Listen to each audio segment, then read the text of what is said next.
Welcome to Bourbon with Brad. The views and opinions shared on the Bourbon with Brad podcast are our own and those of our guests. Nothing we discuss should be taken as financial, legal, business, or gambling advice. Don't make investment, business, or betting decisions based on our conversations, as you should always talk to a qualified professional. Always drink responsibly, never drink and drive, and only consume alcohol if you are of legal drinking age.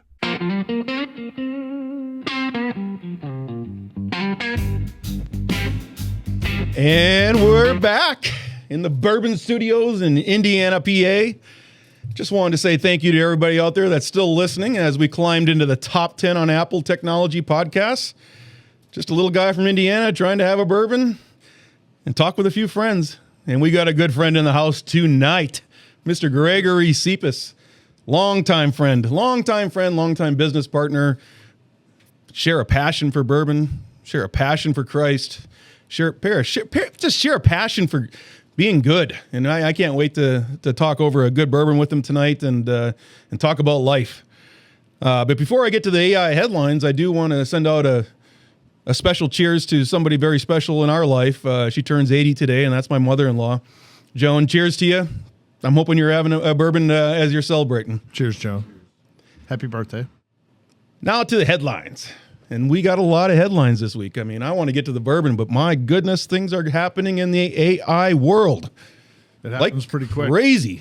I mean, it happens quick, doesn't it? I mean, we're sending headlines right up to shooting, aren't we, Pear? I think I just texted you one 20 minutes ago. Yeah, why don't we start with that one? I was going to do that one last since you threw it in the last, but why don't you tell me a little bit about the TISM? I don't know much about the TISM, but the this fella and that company is not one that we often talk about. I've heard you mention it before. Palantir, yeah. Yeah, Palantir.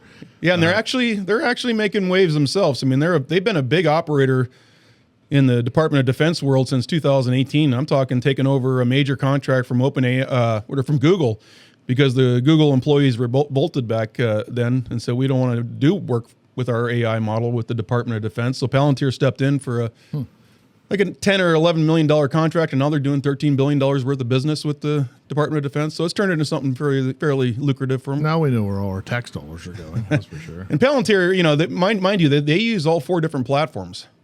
That's that's Perplexity. I'm confusing the two, but Palantir is a powerhouse. I mean, they've been around for a while, and their CEO, I think it's his name is Alex Karp.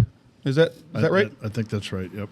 Yeah, and he came out this week and he said, look, there are 2 different types of people, and I'm going to put them into 2 categories. He said that are going to survive the AI advancements that are happening so rapidly in front of us. The first category is the hands-on people that are the electricians, the plumbers, the folks that are you need right on the floor doing whatever it is that needs to be done. He sees that there is going to be a need for them, at least in the immediate near future, in the agentic movement that's happening in front of us, the AGI that's right around the corner, and that's artificial general intelligence.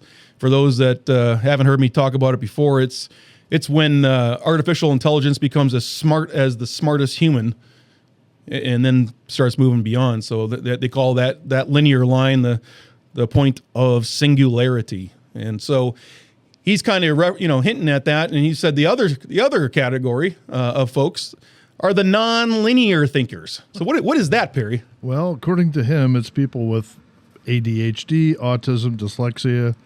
I'm pretty sure I have all those. Yeah, I think I just checked every box there. Yeah, me too. Because they don't follow standard playbooks and they don't think linearly.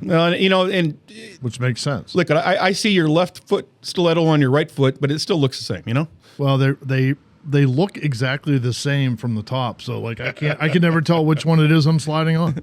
Well, it says the guy that takes a lot of top-down pictures. Oh, I sent you one, just one. Yeah, well, it's still scarred me for life. I don't want to see the gout foot.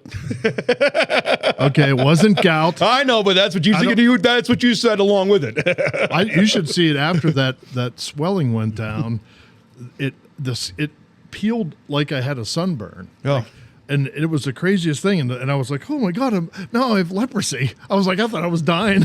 It was crazy, but it just, I don't know. It's back to normal now. Just a tight Louis Vuitton, wasn't it? Yeah, a little bit. Yeah. I think it's a residual. It's a residual from the stilettos. I think it was. At Halloween time. I know. I'll never do that again. No, I think you will. except for OnlyFans. Yeah, of course. If we can ever, as soon as we can get in. we can ever get in. Yeah, we're gonna have to dust up our licenses so they're not so shiny. Yeah, we'll have to give that another whirl. We're 0 for 6 right now. We'll give it the 7th try. So Palantir, how do they compare to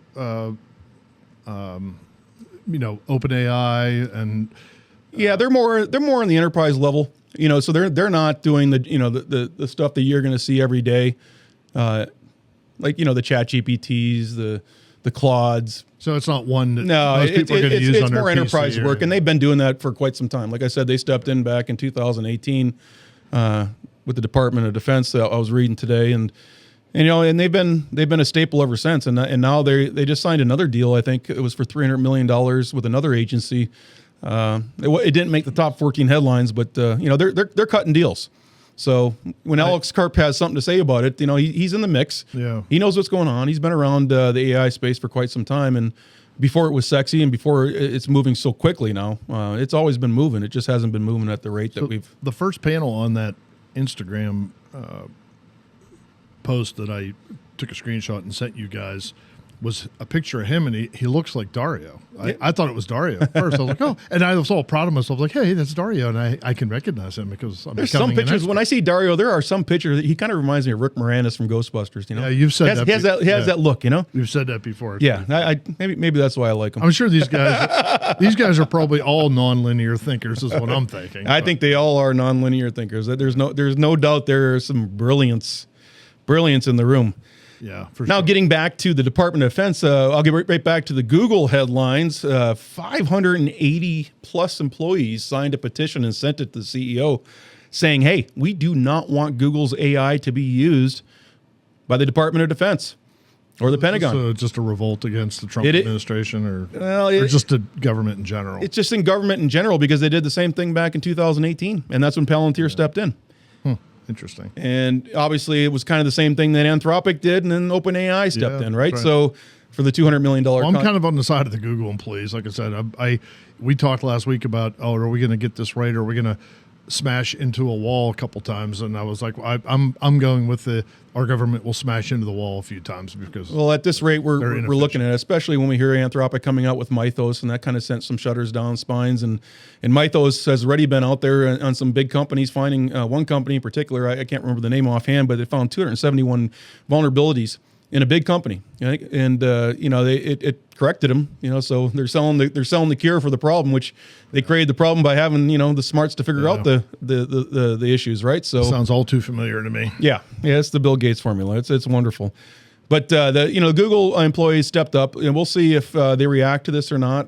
It's a different time. There's a little bit more concern now versus 2018. Gemini is a lot more powerful than it was. The AI was back in 2018.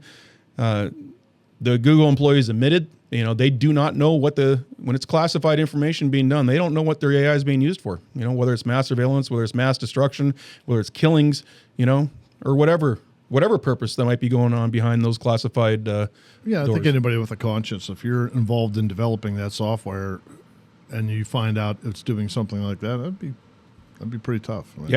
I'm not a developer, but I'd have to think just from a human standpoint, that'd be difficult. Well, I don't blame them. It's kind of interesting too, especially on the tail end of as we were talking about Anthropic last week and Trump bringing them back in after he declared them a national security threat. So once he heard about Mythos, or I'm sure he heard about it long before, but they were back to the table. So fascinating times. Another really big headline that started, and if Court TV's catching this, I haven't had a chance to check it out if it is or not. But if it is, it should make for some really good TV. The trial started out in Oakland in the federal court. Knowing the federal courts, they probably aren't letting cameras in, but maybe, you never know. It's Elon Musk against OpenAI. Oh, boy. And it started this Monday. So what's the lawsuit?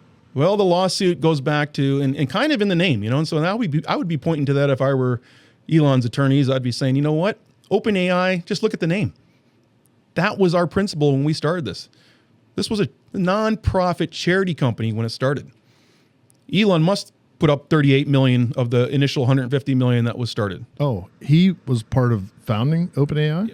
As a non-profit. How did I not know that? Which was to create AI for the better good of humanity. Oh, okay. And that was its purpose. Well, they called it open, right? And that's why they called it open. They wanted to share, they wanted to, make it, better for everybody. Well, it slowly has evolved into what it is today, and that is a $1.2 trillion company that is for profit. And who saw that coming? Now the argument, obviously, on the counter side, and they've tried to defend themselves as best they can, is the parent company still is a nonprofit. But obviously that nonprofit is, it certainly isn't the focus of 99% of what's probably being done there. So it'll be interesting to see how the courts play out. Elon has a pretty strong argument, and frankly, if I'm Elon, I'm probably a little miffed too, because, when I was donating to this to help out AI for the better good, I wasn't trying to create my direct competitor. And that's what it's turned into. And I can't think that he's in it for the money. I'm not so sure he's into anything for the money. No, because, he's come out and said he's asking for $150 billion in a declaration that this is a nonprofit and has to remain a nonprofit for its original purpose. What's he want the $150 billion for? And then he wants to donate the $150 billion to it. Oh. To the nonprofit. So it is somewhat altruistic, in the sense that he doesn't want anything out of this other than he doesn't want the competitor out there. So, there is a big upside for, obviously, XAI. So, I guess I don't, like, what's his premise for asking for the $150 billion? Like, what's he suing for? Well, maybe it's future value of what that 38 million would have been worth. I don't know the details of that. I'm guessing there's some sort of basis for it. It's a pretty good return. Yeah. And speaking of returns, let's just cut into that headline. Let's do it. Anthropic's Claude Cursor. We were talking about Cursor last week, and in fact, it was the last headline that I came into the second segment where Elon stepped up after they were trying to raise a few $1 billion and said, no. Cut the deal for raising a few billion. I want to be able to give you $10 billion right now for Cursor. Which, by the way, Cursor is what I'm using to create the platforms that I'm creating. So that changed since last week. Well, that hasn't changed. Okay. But what has changed is that him saying he's willing to buy it for $50 billion, it changed the valuation. So the valuation of Cursor back in January of 2025 was $2.5 billion. Now it's $50 billion. 1,900% increase. That's crazy. In 13 and a half, 14 months. Not too shabby. Crazy. Yeah. So that's another, obviously worthy headline. A not so good headline is Sam Altman's house was attacked twice. I heard about this. Yeah. Once with it was Dario, wasn't it? I don't think so. Well, yeah, it might trace back to you. Never know. I don't think so. Dario's a good costume. Yeah. No, but the one guy, the two guys that they did catch that shot his house here, they both happened within a few days of each other. Said that they want to save the world from the bad evil AI. So and they were absolutely trying to do it. The other one was one of those fire bombs where they Molotov cocktail. If I were Sam, I would invest in some of this AI defense mechanisms to be scouting. I'd get some of those dogs kind of circling drones. You don't have to worry about anything at that point. Those robotic dogs are like the things of nightmares. That's crazy. Well, in Google, and the problem is that's probably just the start of it. Yeah, well, that's true, because once these people really start seeing what the bad actors can do with this powerful stuff, it's not going to be pretty. Yep. And that goes to the next thing. Trump came out and said, we need to have a kill switch, and the government needs to have the kill switch on these powerful AIs. Well, that's very. Who's going to have the kill switch on their AI? Yeah, right. Let's talk about the Department of Defense, right? Yeah. But kill switch is not that easy. It's not that easy. It's like Terminator. I mean, these things know when they're going to be tried. Somebody's going to try to kill them.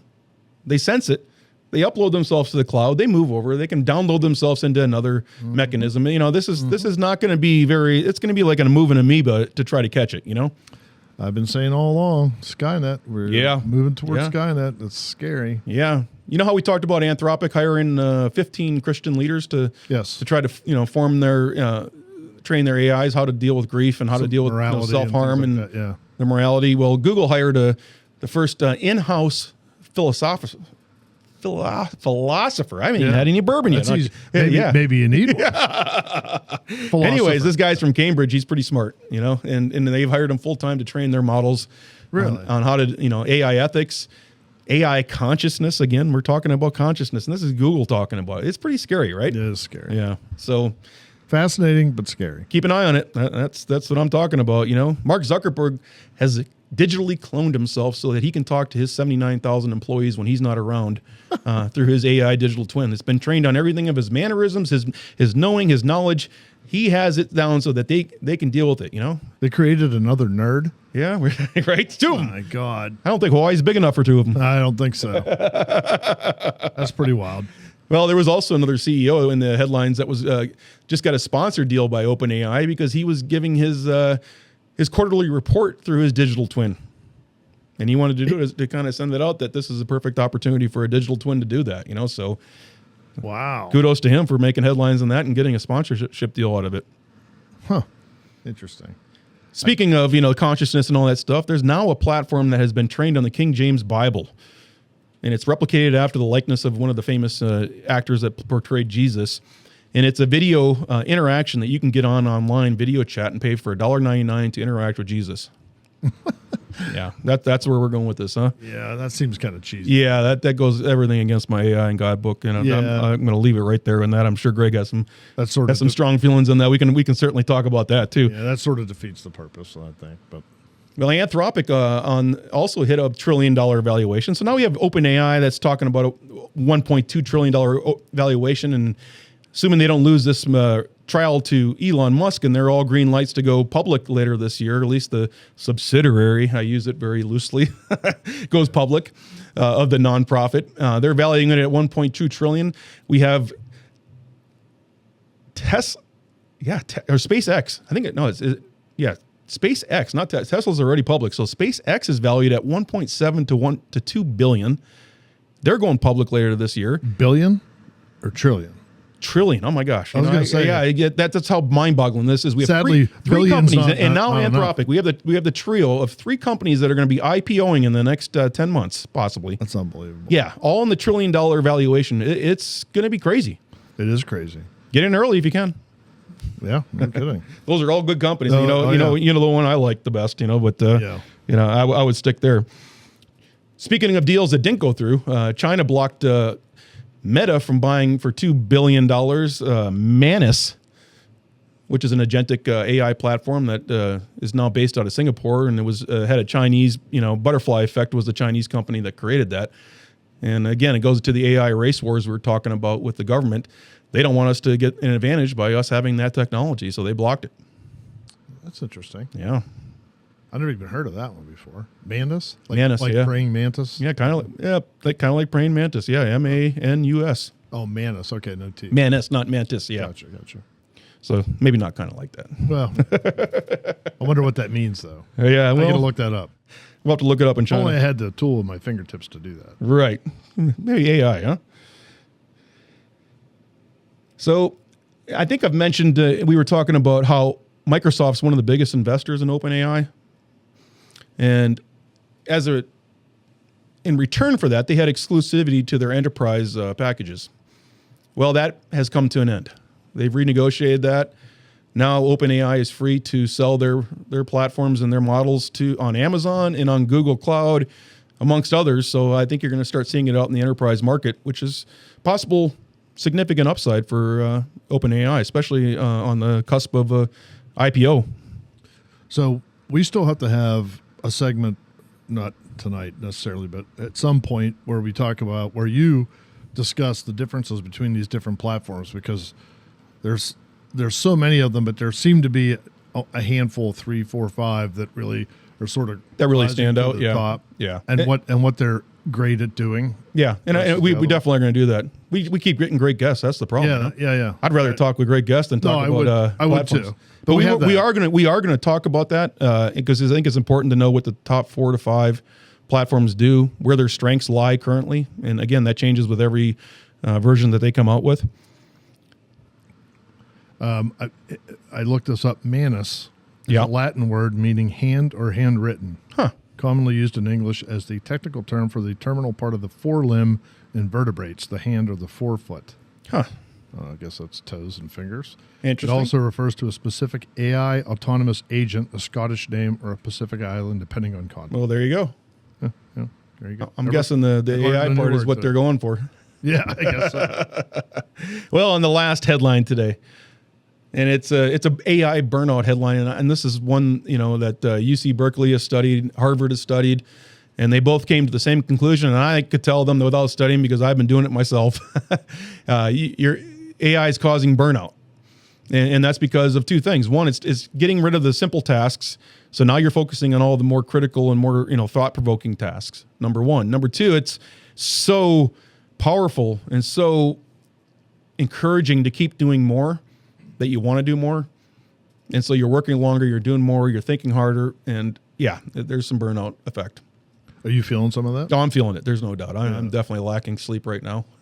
Well, and I would have to think that it's almost an excitement factor. Like, wow, in another 10 minutes, I can like rewrite this whole part you just were telling Greg and I that you rewrote the core of your whole. No, it's so cool because you can interact back and forth, and you can rebuild, and you can think, and I think I might have a little bit of that, that second category where nonlinear. Yeah, well, I like to think once in a while, maybe outside the box, and try to figure out the solution that may find it. And so I think you think outside the box a lot. Yeah, well, and it's fun to play with AI, and I would encourage anybody out there to get on Cursor and create something. And you mentioned to me last week or the week before about that you were going to have me play. I know we haven't done it, but I do have an idea. I got an idea for my stepdaughter. Well, good, because we're going to do it this week, and I know we had a busy week. And speaking of birthdays, our big dog back here behind the microphone turned 59.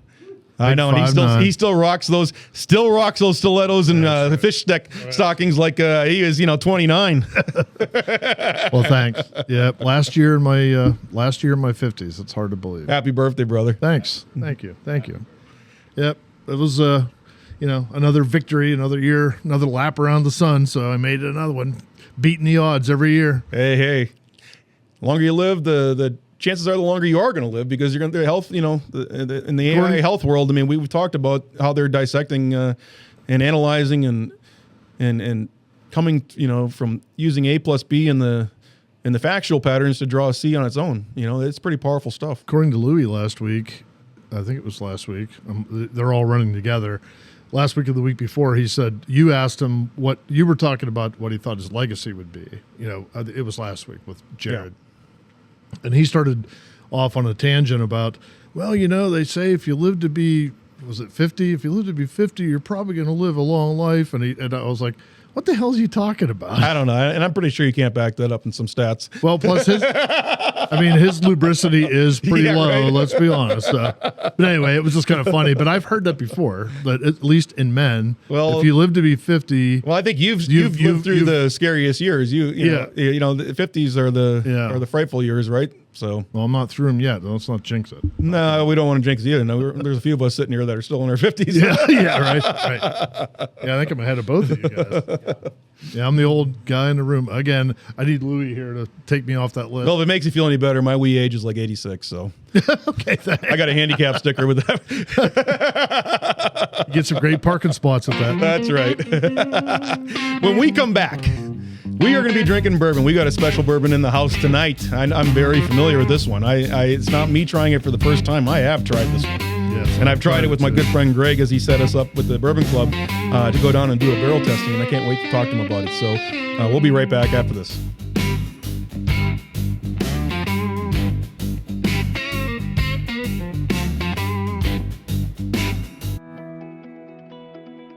Mike, NIL is getting expensive. Schools need new revenue. Yeah, but not another alumni fundraiser.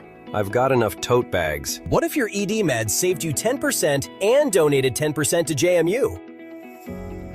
Wait, what? How? AlumniMeds.com. You get U.S. licensed healthcare, and the school gets a cut. Win, win, win. Now that's a stat I can get behind. Go Dukes.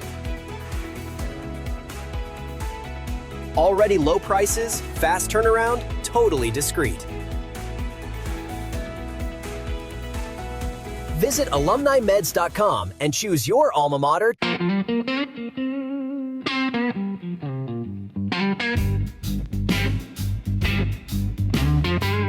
these boys don't know it, but we are back. They're practically giving it. We are back in the studio with two dapper gentlemen from Clymer, PA. There's more Envious, people right? from Clymer. I am. Envious. I am. I mean, Clymer's a great little town. If you haven't been there, Luigi's, you got to go to Luigi's. I mean, there's just no doubt. You don't ever go to Clymer without eating at Luigi's and getting blessed. You know, They're kind of a legend around here. oh, they're a legend. And Delicious. It stretches further than Clymer. You know, that's a Western PA legend. You know.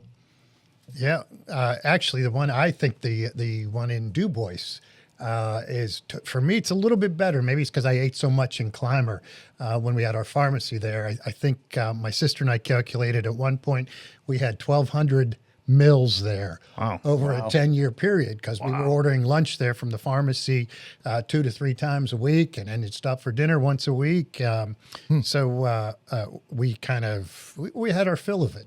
It's interesting when Well, your other pharmacy was right across the street from Luigi's. exactly. Too, in Clymer, so Yeah, that's exactly that's how it happened, right? That's funny. And then people find out that I'm Louis from Clymer, and they say, "Hey, I've been at your restaurant." I say, "No, I'm the tall Louis. That's the shorter Louis that has the." You've probably been in my pharmacy though. Could have been in my pharmacy. Exactly.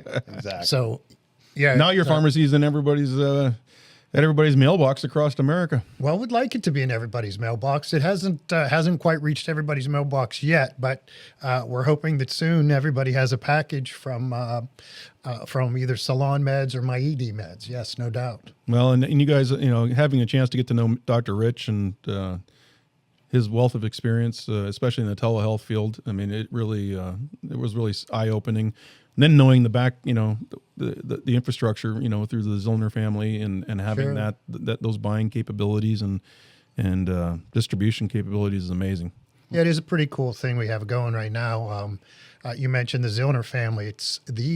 I believe it's the largest or the oldest family-run pharmacy in the country. They're filling right now with their institutional business. They fill about 18 to 20 million prescriptions a year, and just expanded capacity by another 45,000 prescriptions per day in a 3-shift day, 24-hour day. So Sounds like a capacity. We're able to scale. We're pretty happy about the future and where we're going. That's that building over by us, right? It is. Yes, that's the new building over there. They just totally automated that. Yeah. Is there AI built into that? I don't know. That'd be a great question for Mark. We'd love to have Mark on. I'm sure that would be a good host. He has a young guy running it out of the South Hills of Pittsburgh. Matt Johnson has a lot of years of experience. He's, I think, 2nd or 3rd generation pharmacy as well, and he's running with the new project over there for InnovaScript, which is the mail order, one of the mail order arms of Diamond Pharmacy Services. So yeah, it's a pretty cool gig we have. We're fortunate to have one of those big like Krebs. The Zillner family. There's some family legacy businesses in town that we're fortunate to have. And speaking of legacy businesses, we have one of the top tier executives with us today, and also one of the top tier friends in my world, Greg Sipos.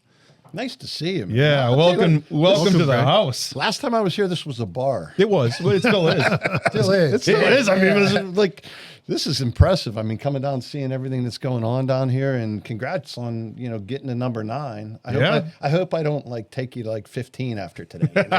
Go the right direction, not the wrong direction. I don't see that. Really happen. impressed with. Thank you. I listened to the first segment and I tried to make notes and couldn't understand my notes when I was done, but it was very impressive, the knowledge that you bring to people across the country just trying to listen what's going on. So congrats to you, my friend. Thanks, congrats. brother. It's been a lot of fun. Been a lot of fun to work with good friends. It's been a lot of fun to be able to talk about something that I live and breathe every day, and have enjoyed writing about it. I've enjoyed talking about it. Now, I haven't been giving a lot of speaking. I haven't been doing a lot of speaking engagements lately, just because I've been so busy with the platform. I've actually turned down a number that have asked, even if they're online, just because I want to stay focused about launching Docket Daily coming up here in the next couple of weeks. But how impressive is that? I mean, in the span of 3 days to essentially write a program that could again change the way things are done in law firms across the country, across the world, and just because you're that doggone smart. I mean, congrats.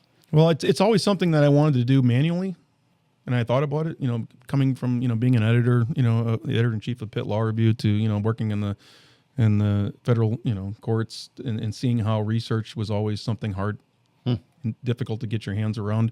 And technology has certainly helped with Westlaw, LexisNexis, Bloomberg Law. It allows you to search. It allows you to get email digests. But what's hard is trying to categorize it, summarize it properly, and then be able to get the right ones, And what a powerful tool to be able to essentially at 6 o'clock in the morning do searches all across the country, understand what's going on in every individual state, and then to be able to put something out there to all your clients on what changes that they need to be aware of. I mean, and they can sift through that. I mean, there's a bunch of people that, this is associated with them and this isn't, but you've taken something that would basically create a band of people and reduced it to something that's very easy for them to discern in a very short period of time. So congratulations. Well, thank you. And I've seen it. I've seen it firsthand in the governance world, the struggle of trying to be reactive and reacting to fines, reacting to, regulators. Offense wins. Offense wins all the time. When you're ahead of it and you see what's coming down the pipe,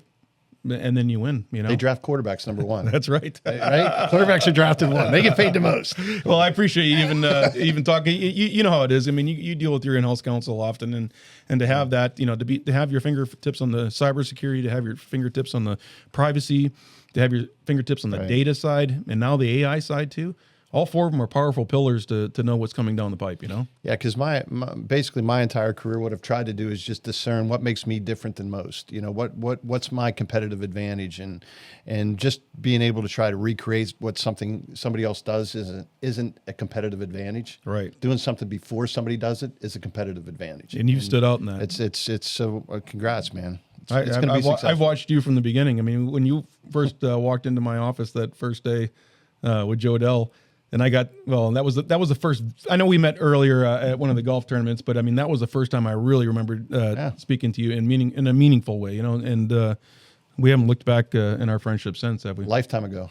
It feels like it. It does. 20, 30 years ago, whatever it is. 4 years. Oh my goodness. It's a long time. It might be. Yeah. It's a long time ago. It might be a long time ago. Speaking of lifetime, did you tell Brad how far back you and I go? So Louis would have grown up. So Clymer, we were talking about, the differences between Clymer and Du Bois, right? So Clymer had the one street light. Clymer goes up her leg. One street light. No, Clymer had one street light, and Louis lived, the pharmacy was located, the street light or the red light was located halfway between the pharmacy and his house. That's fact, yeah. So one of my first jobs I ever had was I actually washed the windows for the pharmacy. I would fill the pill boxes and wash the windows for the pharmacy back, man. I had to be 12, 13 years old, and I was working for the pharmacy back then. So, I'm only 30 now, so I was 18 years ago. I did that. But no, I mean, literally 40 years ago, 45 years ago, I was washing windows at the pharmacy. Sure. What a great family that Louis comes from. I mean, his dad and the whole family, I mean, they were just tremendous people, and I got to know them very well, and very good friends with his brother-in-law. He was one of my best friends growing up, ended up marrying Lucy. My sister. Yeah, I know. That's a great tie to climb right with Chris and all that. Yeah, man. Chris had a great green, he'll hate me saying this, he had a great green Maverick. And with Cadillac hubcaps on it. He did back in the day. I think the hubcaps were worth, maybe the hubcaps might have been worth $300, and I think the car was worth $200. He was ahead of his time. It's all about the wheels. It's all about the wheels. Yeah. Yeah, that's how far we go back. Yeah. That's exactly we used to sled ride down where Greg's house was in Clymer. Yeah. Clymer is kind of it slopes top to bottom, right? As most things do slope top to bottom. But we used to call Buzavicki Hill, and Greg's house was on one side, Buzavicki's was on the other, and you just start up at the top as high as you could go, and you stopped down past the churches, and you got down to about Moore Street, and then it was a hell of a walk back up. It was a big one. Yeah, it was a big walk back. Good workout though, right? It was. As long as you missed the churches, you were fine. And if you didn't, I'd be more worried about missing 286 at the bottom than my concern. Our little village has turned out quite a few entrepreneurial young men. It has. We have Ed Geary, who was had I think about 10,000 people under him. I believe it was at State Street that he was with up in Boston. Yep. It's we'll call Howwood a suburb, right? So we got the chief judge in town is he's That's right. We do have that. Yes. Howwood wants to be climber, so we'll go there. I didn't say that Howwood, but anyhow, still Penn Manor though. It's Penn Manor, or Penn Manor. Penn's. Yeah, the comets zoom through the sky, and we've zoomed around the world. It's he's a good chief judge too. Pretty good. We're pretty fortunate to have the little village that we grew up in. Well, it all comes from community, right? And much like Bourbon, coming from a small town like that, it's you find the right people, and Clymer is one of those communities where there's a lot of good people.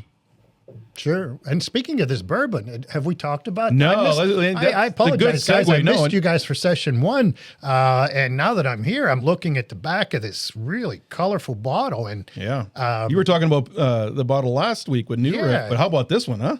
Yeah, I'm very visual with this stuff, and when I see these bottles, the one we had last week just looked like it had to be good, and it did not disappoint. And this one, the color of this is it's captivating, and I've not seen a bottle like that, a whiskey bottle or liquor bottle or anything like that.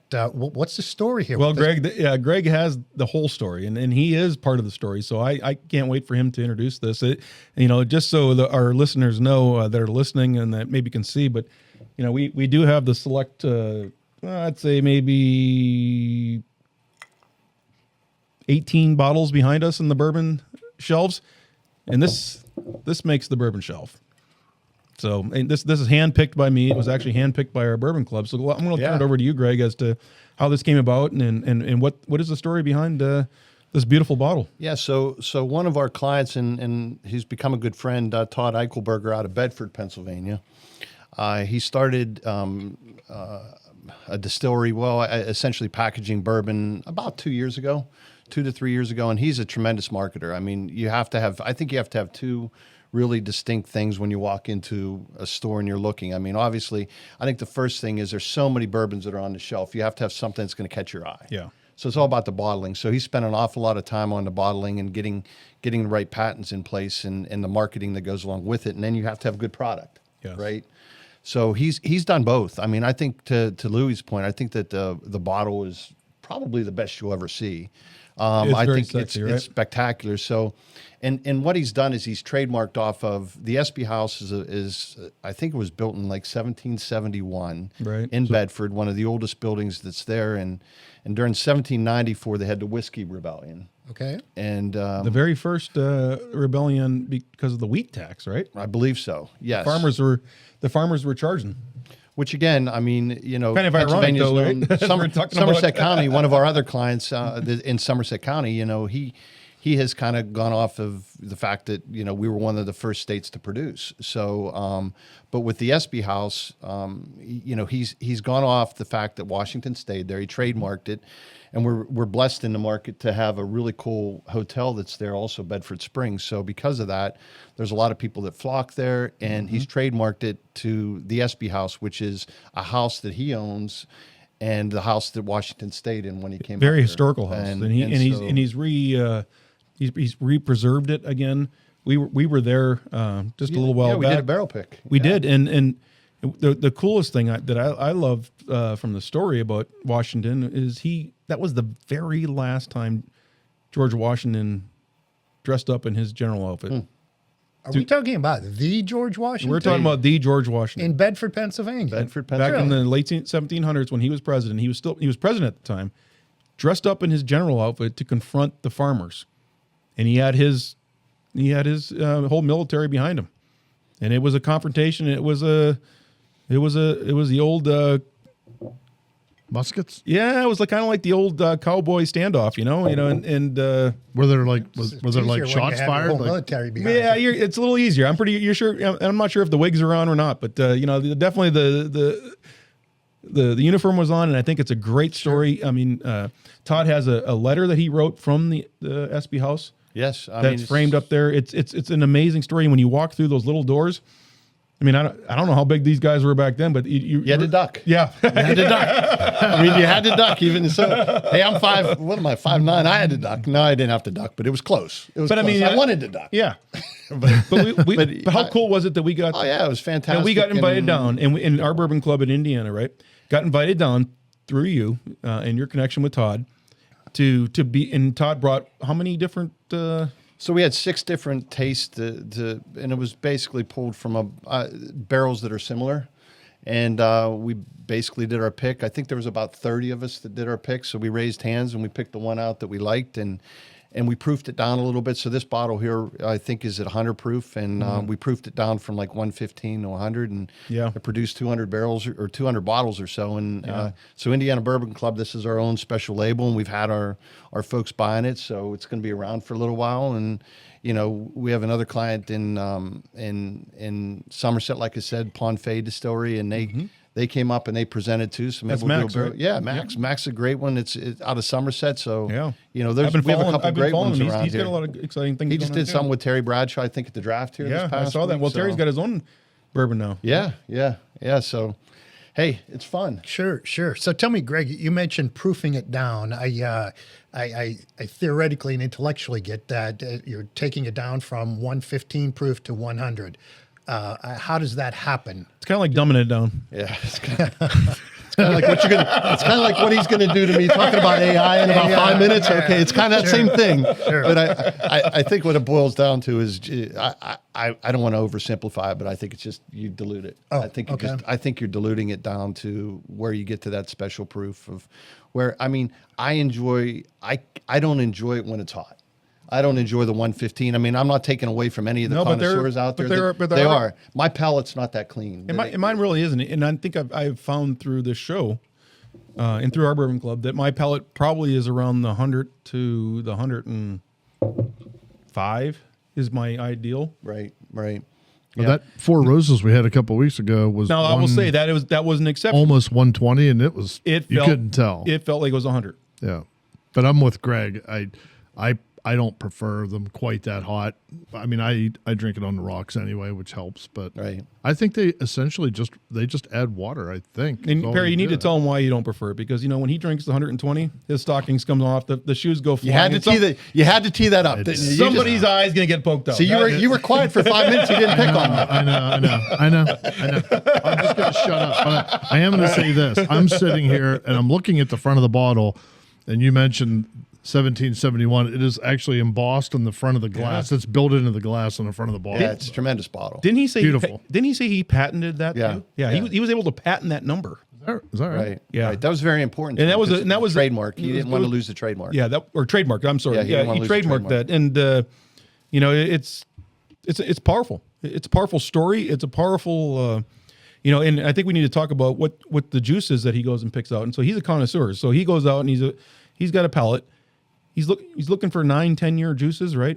Yeah, I mean, I think the good thing for him and the good thing for us is, enjoying bourbon is the younger ones aren't drinking as much bourbon, right? So it's created a little bit of a glut as far as barrels go out there. Mm-hmm. So I mean, you're able to go in and pick out some pretty good juices that are there that could be basically produced by anybody. But there's certain ones that are probably better than most, and he's able to get them at a discount as where they were years ago, and he can pass that on to guys like ourselves. So instead of drinking one bottle, we can drink two. So I mean, it's a good time good time to be a buyer and have a good looking bottle and have a great bottle. And he's done some tremendous marketing. I saw something that was out there with I think Christy Brinkley recently too. So I mean, he's involved, and I wish him nothing but the best. He's a great guy. He set us up we had dinner that evening. We did. And we had hors d'oeuvres. We rented a 70 passenger bus for 30 awesome. people to go 2 miles. But hey, what the heck? We live large that night. We were in Bourbon walking that night. We live large. So what are your thoughts on the taste? Oh, it's good. I mean, there's no doubt. I bought 6 of these and I bought 2. Well, and you know that I've you gave me one. Yeah, I gave you one right off the get go, Pear, and it's good. I even got one of his vodkas. I think he's great in vodka too. So they have it at the club. Yeah. And his vodka is very good. No. So you mentioned juices for some of our younger listeners and neophytes like me in this world. No, when you bourbon say boners. No, Bourboner. Oh, bourboners, yeah. I tried to stay away from it, okay? Neophyte. I started with the neophyte. There's right? no way you're a neophyte. More Right. like a neo. Right. So in any event, the juices that you talk about, tell me what a juice is. Is that like we start with an orange and we go from there? No, Tell me what you mean by that, it would Greg. essentially be what's created before it becomes aged bourbon. And, Okay. And I'm going to just try to oversimplify it and say, it's iced tea before it's iced tea. It's got to, the longer it sits, the better it's going to get. Cool. And, Okay. and a lot of people, they'll buy these and then they'll put them into special barrels. They'll do special things to them.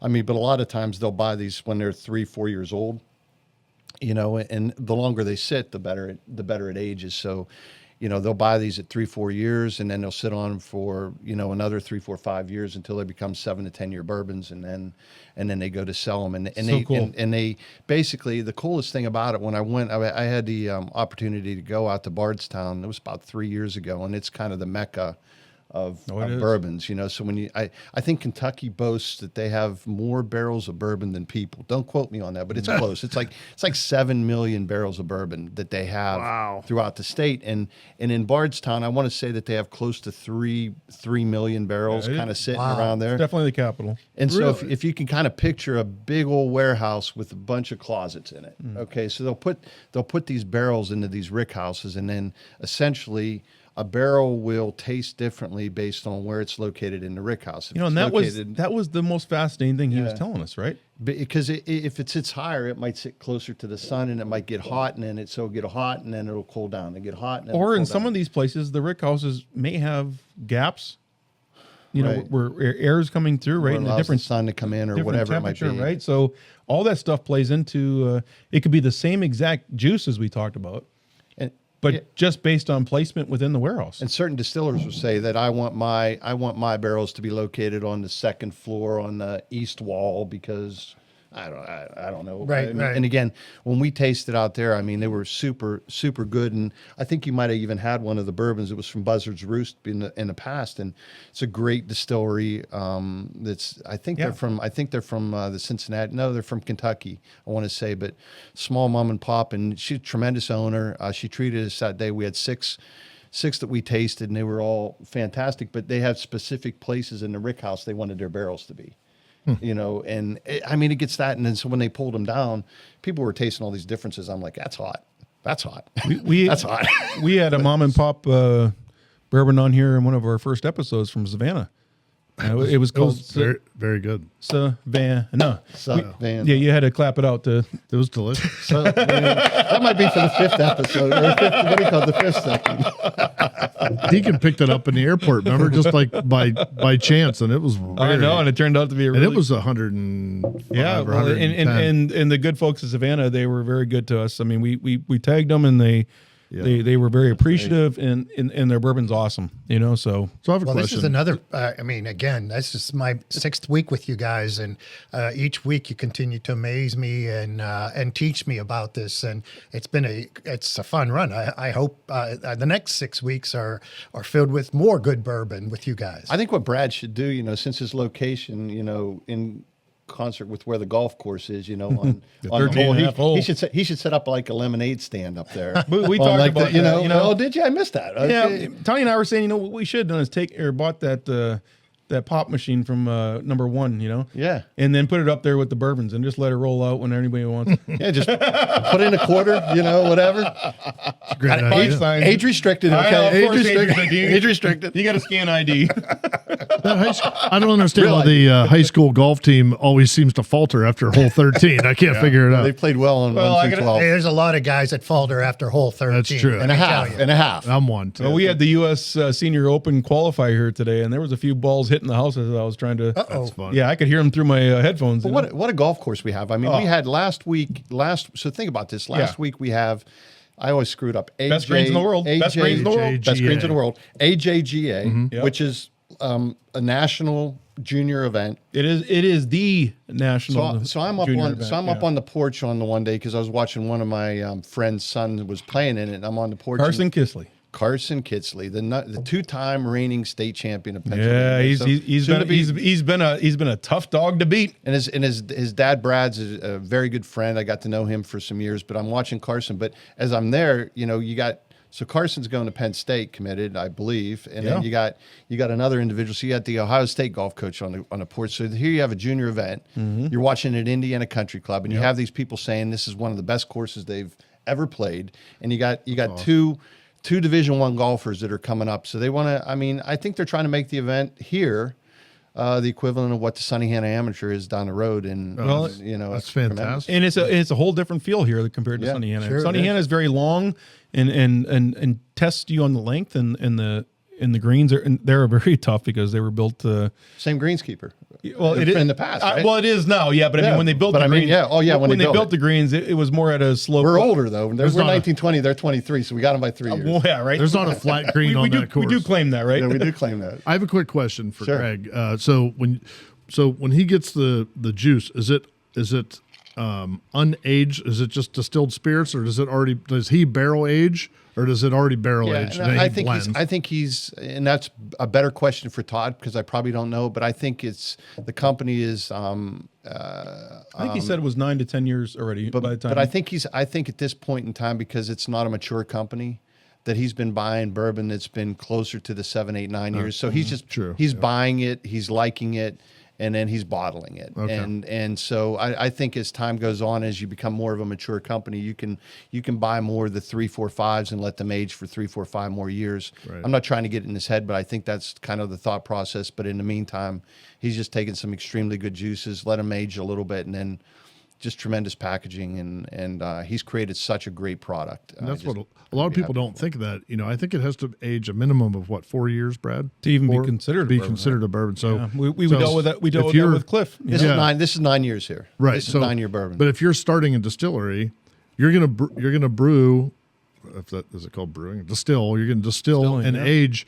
It'll be 5 years before you make a penny. Yeah. Anything you're making before that is just kind of like Cliff is selling with the. And you could sell you could sell it as whiskey, or you could sell the vodka because essentially it's distilled spirits. It's just not aged in barrels. Yeah, you got it. You just basically got to plan for it, and you got to get your pro forma. Just got to basically present what gets you to year 7, 8, 9. Right. So you got to do things that are probably a little outside the box to get there. Well, and it's all about marketing in between, and there's nothing easier to market than a great story. A great eye for a great tasting bourbon, and we firsthand got to taste that and find it, and so it's so good that we're handing it out. And I think that's the best compliment of a good bourbon. Yep, that's very good. As I mentioned, the bottle. I think from my perspective, perhaps the bottle can catch your eye. Right, if you're not sure what you're looking for, when you go in, you say, "Wow, that bottle looks good," but then when you taste it, the first bottle perhaps you get on the look. The second bottle you get on the taste, and that's what brings you back. And this particular bourbon that covers both bases for me. That is such a valid point, Lou. I mean, obviously the taste has to carry you there, right? Sure. So maybe you get the first taste from the bottle, and kudos to our gentleman at Espy House for getting the look down pat. I mean, like I said, it's a handsome look in the back of the bar. I love it. But if you're going to continue to buy it, you better like it. You got to like it. Sure. I think he's doing a 250-year bottle too. I think that's going to be out there. So if you go to his website, I think that he'll have a 250-year out there. Not, it wouldn't be aged for 250, but I mean for the party that we're going to have here on July 4th, I think he's got a 250-year bottle. And he should. I mean, what a better story, right? And that sets up perfectly. Yeah, it does set up perfectly for that. And you got to get that. And I hope we can get it. And we're going to talk more about it because our glasses are empty when we come right back. Got it. Cheers, boys. Cheers. Salud.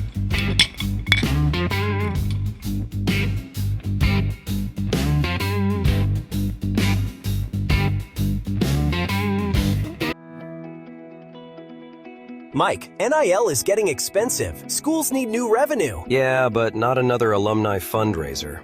I've got enough tote bags. What if your ED meds saved you 10% and donated 10% to JMU?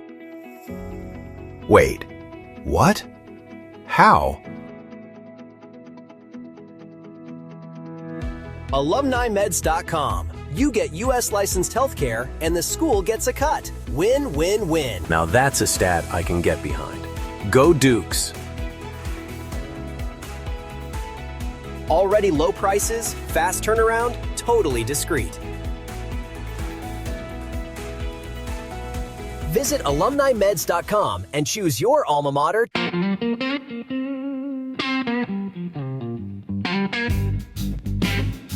Well, we are back in the studios. Cheers. Cheers, boys. And we are refilled. Back. Cheers. Oh, Louis Louis holding strong to his only one tonight. Down the One tonight. Yeah, man. I hear you. He's got to deliver pills bright and early tomorrow. But you know what I will say is the bourbon Bourbanometer is going down. Yeah, it's going down. The spirits are going up. Brad's struggling just tonight with the. You need more bourbon, I think. I must, and I struggle. that I struggle with the bourbon manometer. That How word- the fuck you ever Bourbanometer. roll that off your Bourbanometer. That word just jumps up and It bites jumps him. up. and I mean, he hasn't hit. I need to clap it out. You know, just like Savannah. He has. Bourbanometer. He hasn't hit that perfect. Bourbanometer. Five syllables. Even I knew that. I'm trying to make it 3 syllables and it's 5. You haven't hit the proper level of language lubricity yet. It's more burnometer than it is anything. Bottom line is the bourbon's going down. Yeah, speaking of lubricity, Didn't Perry our phonetic breakdown, or is it phonetic breakdown or Yes. syllabic breakdown? I like man. phonetic. Well, I like phonetic. You're It was getting into it. Phonetic, It was right? Doesn't phonetic. that Yeah. have 4? Didn't you come up with 4 syllables? Wasn't Lubricity. it? Bris. Oh, I saw that in the it- text chain today. E. Briss. Yeah, I mean, we actually have it. Thanks, Perry. Was it you that, or was it you, Lou, that came up with the definition? And No, That was me. Perry, okay, so Perry came I up was again. I was just trying to peep in as a Sure. I'll get you the graphics for the video. No, but I want to put them on there. But it was awesome because, like we said, it's definitely not just an adjective. It's what a Well, I have it noun, listed as a noun. Well, noun / Pronoun. adjective / pronoun, right? It's an action, isn't it? so. Or it's a, It can be used in many different ways. Yeah. Okay. Yeah. Okay. I got that. Yeah, we. If you're lubricitized, maybe even get into the verb. noun. Are you familiar, Greg, with our Noun. term? And You know, I watched one of the episodes, and And that was enough. I think He's like, I'm done.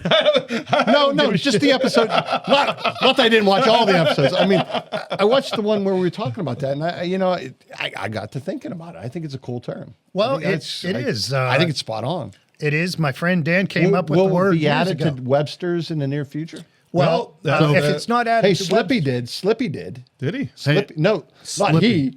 he. Slippy got added. You know, Oh. slippery instead of you got Slippy. So funny. It's now there. Fun fact: the word Mitch there? lubricity. Is Mitch there? Lubricity is already in the dictionary.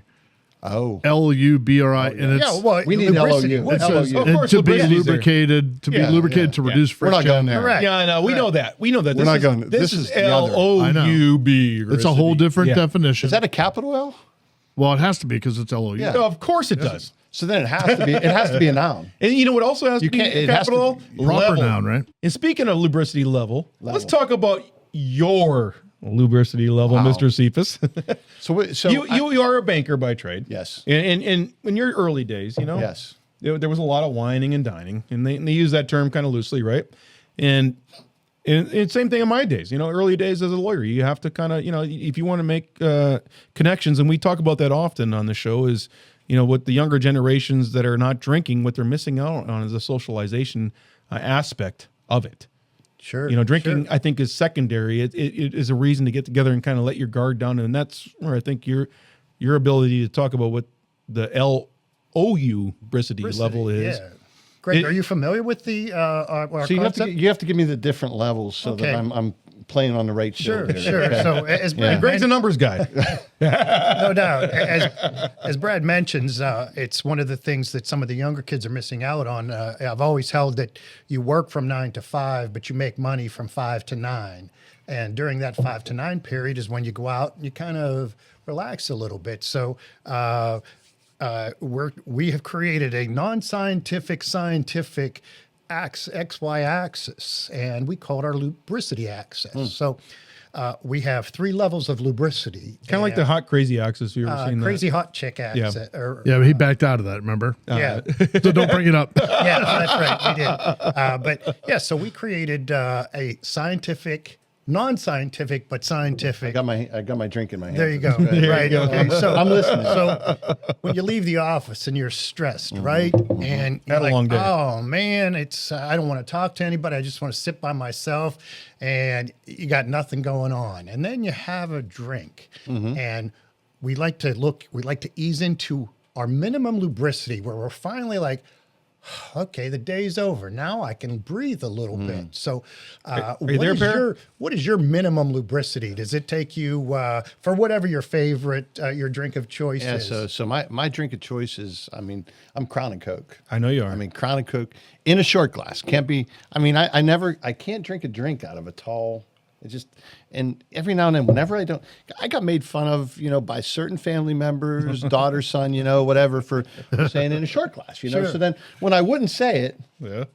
it wouldn't be in a short glass. Well, of course it wouldn't. And then they It'd be knew. the 20 ounce. It was like I was like a little pouting kid then, and I would sit there like this, Well, not because your Crown's diluted in about how much. But even if they put this much Crown and this much Coke, if it was in the glass, it's all about the glass for me. So I had to have the glass. So, Well, it's glass in proportion, right?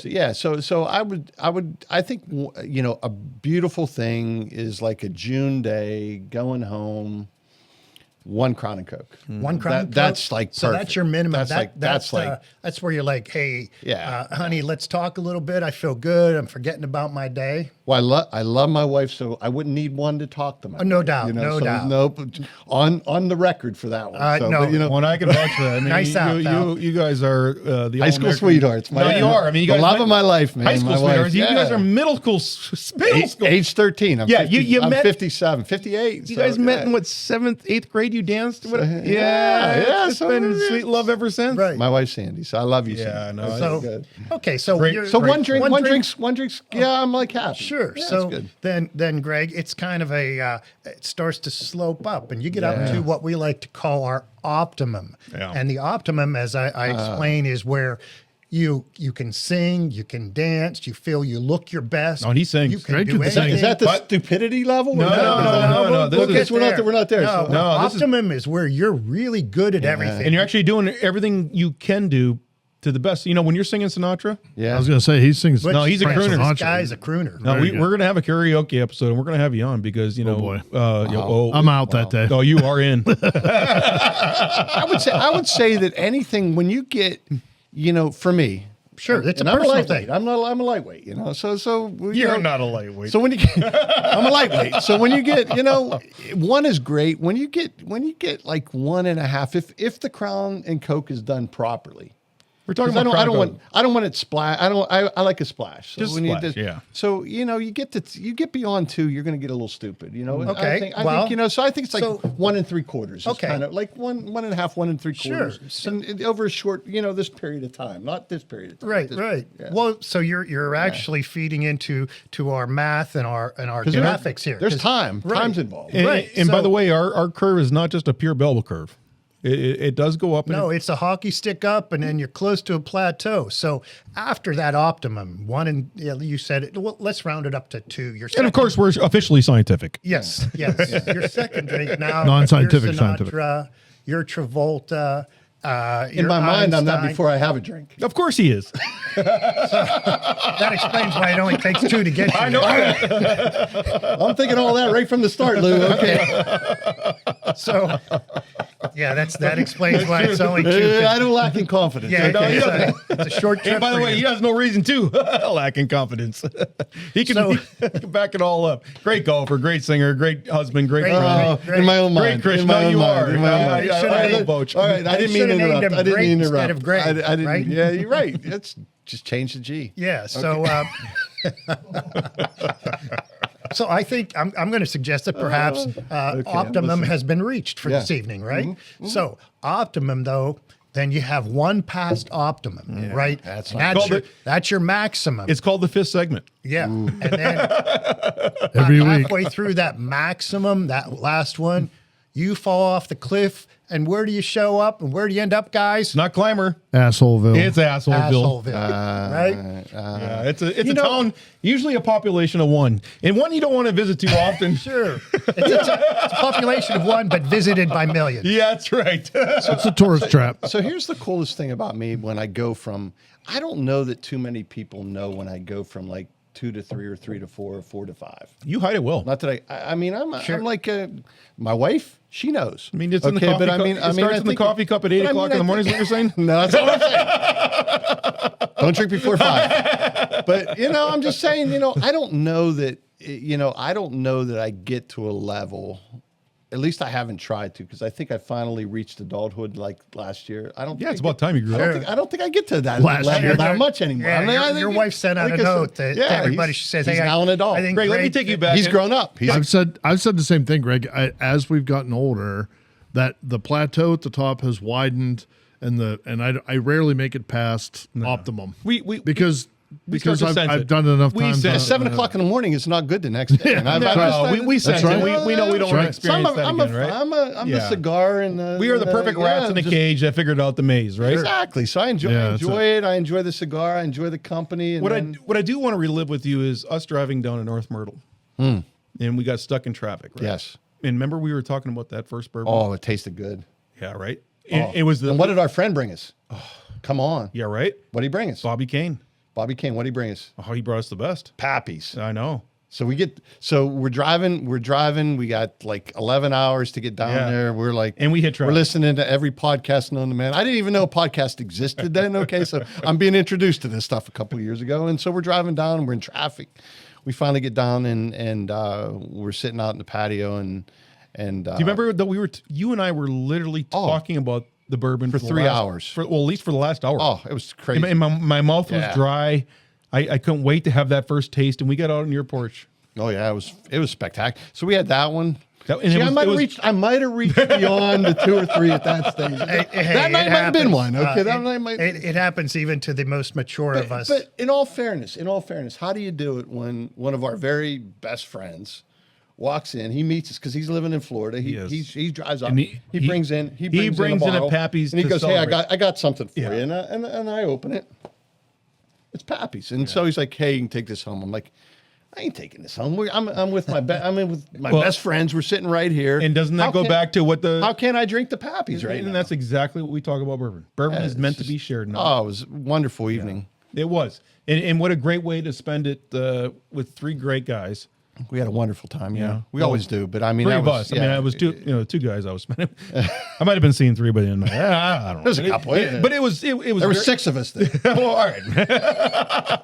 So nobody dropped off the cliff that night. No, nobody did.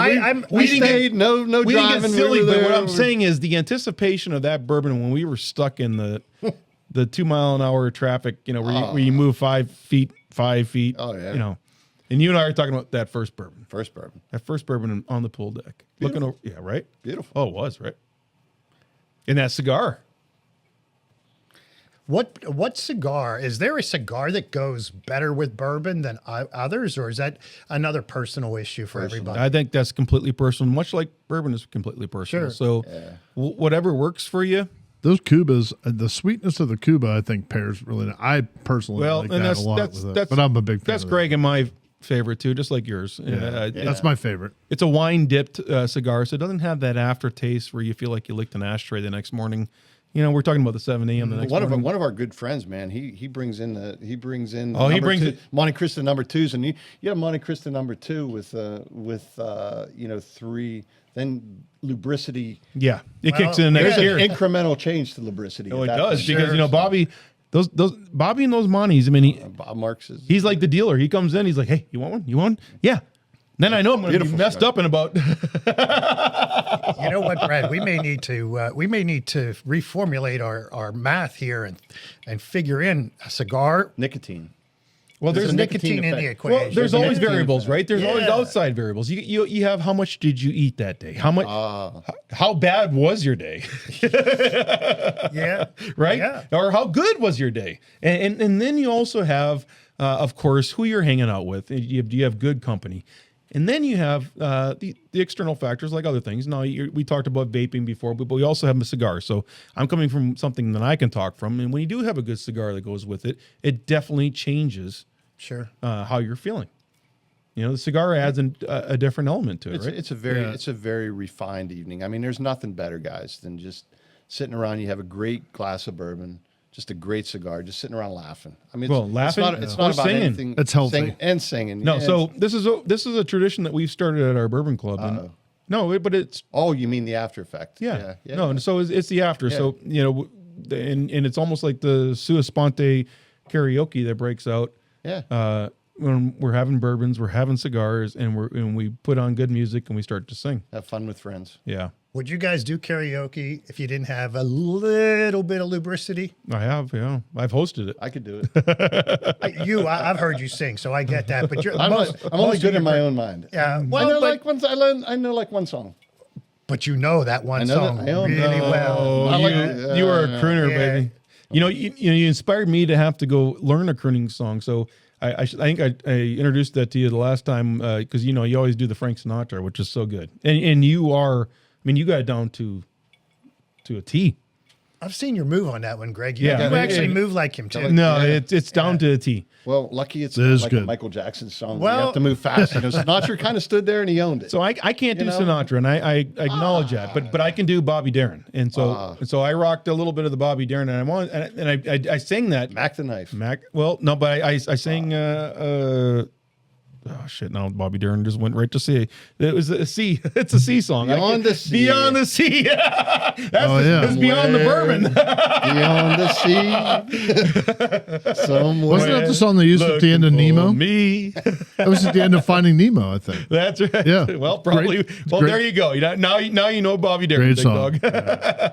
It's also a Kevin Spacey movie where he played him. Yeah. It's a great movie. Bobby Darin. Oh, I never saw that. Tremendous. Yeah. The music of that. No. He had a few. But the music of that time, come on. Yeah. I mean, come on. It was good. Yeah, Dean Martin. Yes. You can go through Tony Bennett. You can go through the list of all of them. The music has never been that pure, ever. I've been watching documentaries on Dean Martin, and it's been fascinating.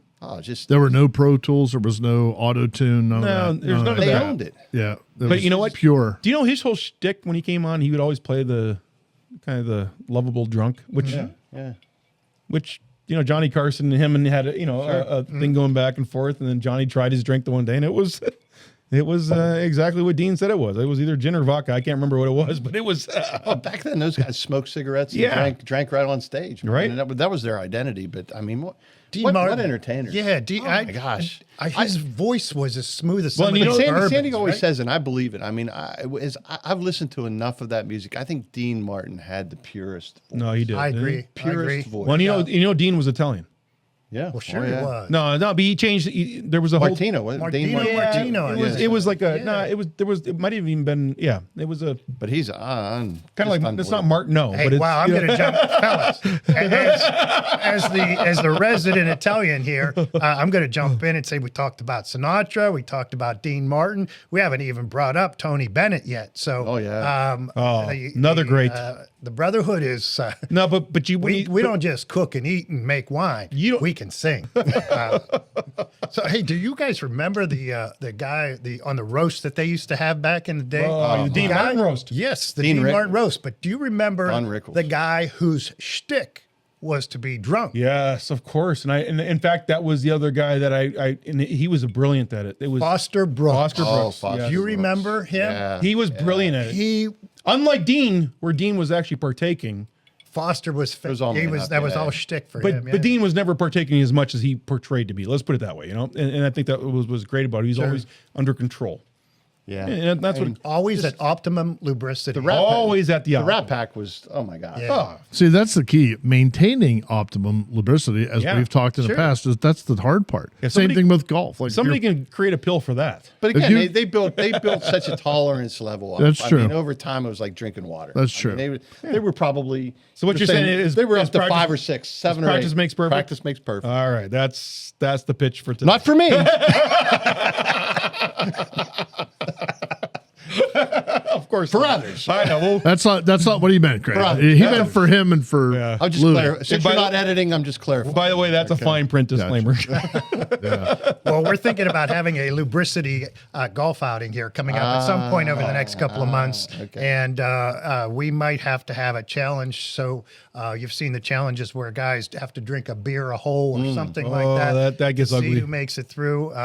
And Actually, you should what take we're- bets on what we think other guys' lubricity level. Sure. We're gonna have to get a sponsor, like maybe Or- Uber or Lyft or somebody, Yeah, or- to handle this for us. But Louis, we see how many people go to Assholeville.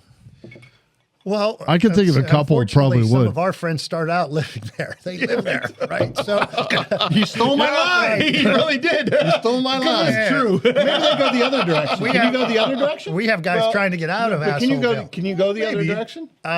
Maybe. Well, You can become more calm. You can become quieter. So does that take you into like a? Can you go south? You mean somebody who starts as an asshole and Yeah. becomes Can you- less of an asshole Yeah. in a How drink? about that? How about that for? I never studied thought that. of that. How about that That, pontification? that How about- reverses the curve. You know, we talked about the AI study that UC Berkeley did in Harvard. Maybe we should ask them to do this one. Yeah, you could have. That's reverse- entirely you could have possible. Reverse Lubricity. lubricity. Yeah. Reverse That's lubricity. entirely possible. I never I thought of know that. 3 candidates that start in Assholeville, and I'd be happy to help them work their way out. So all I know is I'll tell one story, and I won't name names, but I'm playing golf with Louis. It's got to be like 3-4 years ago, and you know I'm all about fast play. You know, you have to play fast. You know, Yeah, you play ready golf. play ready golf, ready to go. Yeah. Well, this one guy we're playing with, and you know he's kind of a known sandbagger, and won't go any further than that. But you know we get to like I don't know, it doesn't matter, like hole number 16, and you know how people line their ball up for a putt. He was lining his ball up for a drive, and Louis just couldn't take it anymore. He just had to like hit the ball. You know, I had a little bit of a breakdown when a guy was lining up a ball on a 16th tee of a charity scramble, and Louis, this hasn't been your only breakdown on the course. I've been behind Lou. It didn't go well. I've been behind Louis, the very hole behind Louis, walking up number 8. We come up to number 8, and there's this picket fence of half-broken clubs stuck in the ground. Oh, And I go, my God, that's got to be Louis' clubs. it was the last event of the year, and I was getting new clubs the next season. So I'll say this much, okay? So I'm gonna put a little. I'm gonna tell this story that's gonna back up Brad's comment, okay? And then we'll leave it at this, okay? I just think. I want to hear how the rest of that story Mitch, goes. I know how that goes. He's not playing down number 9. That's how it is. it was a scramble. We started on 8. Greg's story. 8 was our last But hole. here, so I'm playing this wonderful golf course in our area. It's called Laurel Valley. It's the home of Arnie Palmer. You know, you know Latrobe was, but I mean Arnie, he kind of adopted Laurel. Laurel Valley it was his championship course. It was. Right? And there's a beautiful statue to him. Oh, it's amazing. It's amazing. And so is Arnie everywhere around the clubhouse? absolutely, Right? it's his home. So we're playing there.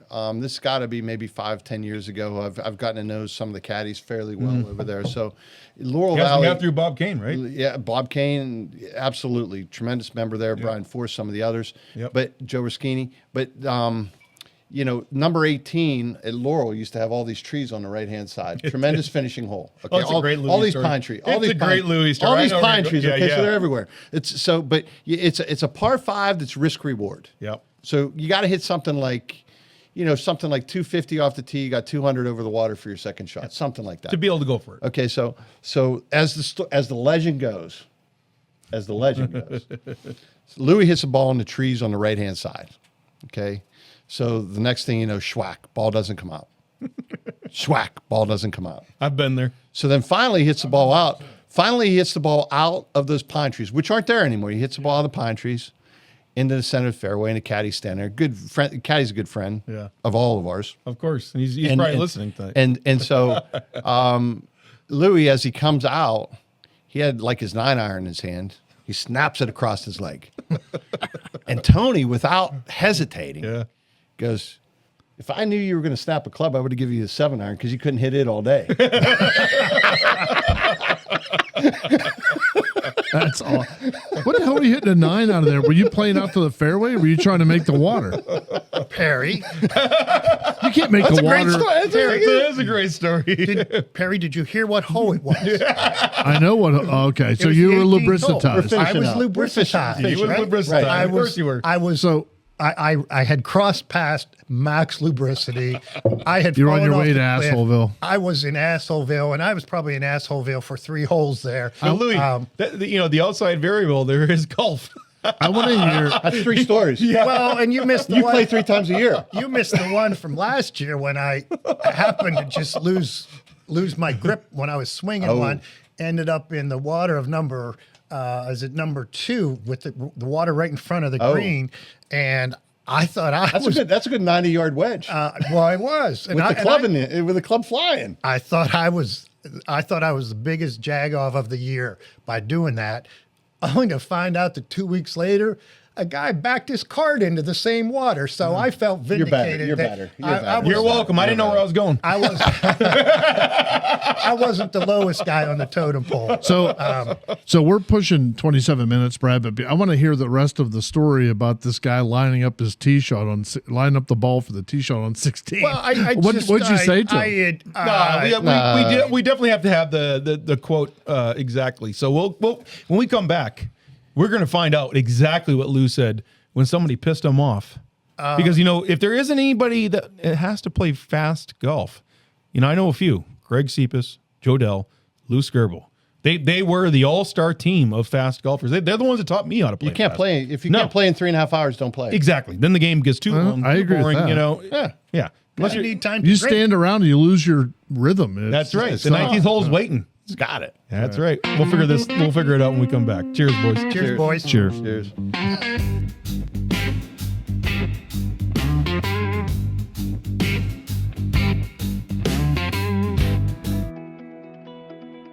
Mike, NIL is getting expensive. Schools need new revenue. Yeah, but not another alumni fundraiser. I've got enough tote bags. What if your ED meds saved you 10% and donated 10% to JMU? Wait, what? How? AlumniMeds.com. You get U.S. licensed healthcare, and the school gets a cut. Win, win, win. Now that's a stat I can get behind. Go Dukes! Already low prices, fast turnaround, totally discreet. Visit AlumniMeds.com and choose your alma mater.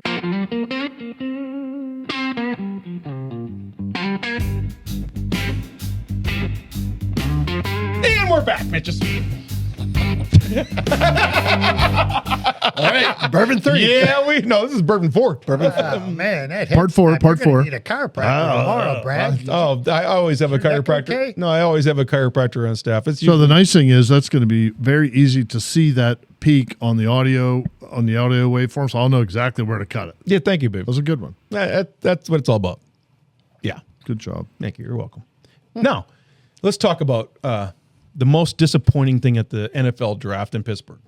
The Steelers picks. Well, besides the Steelers picks, what I thought was most disappointing. Can I just chime in first? It's your show. Well, You do whatever you want. The but answer is yes. Yes. Yes. thanks, guys.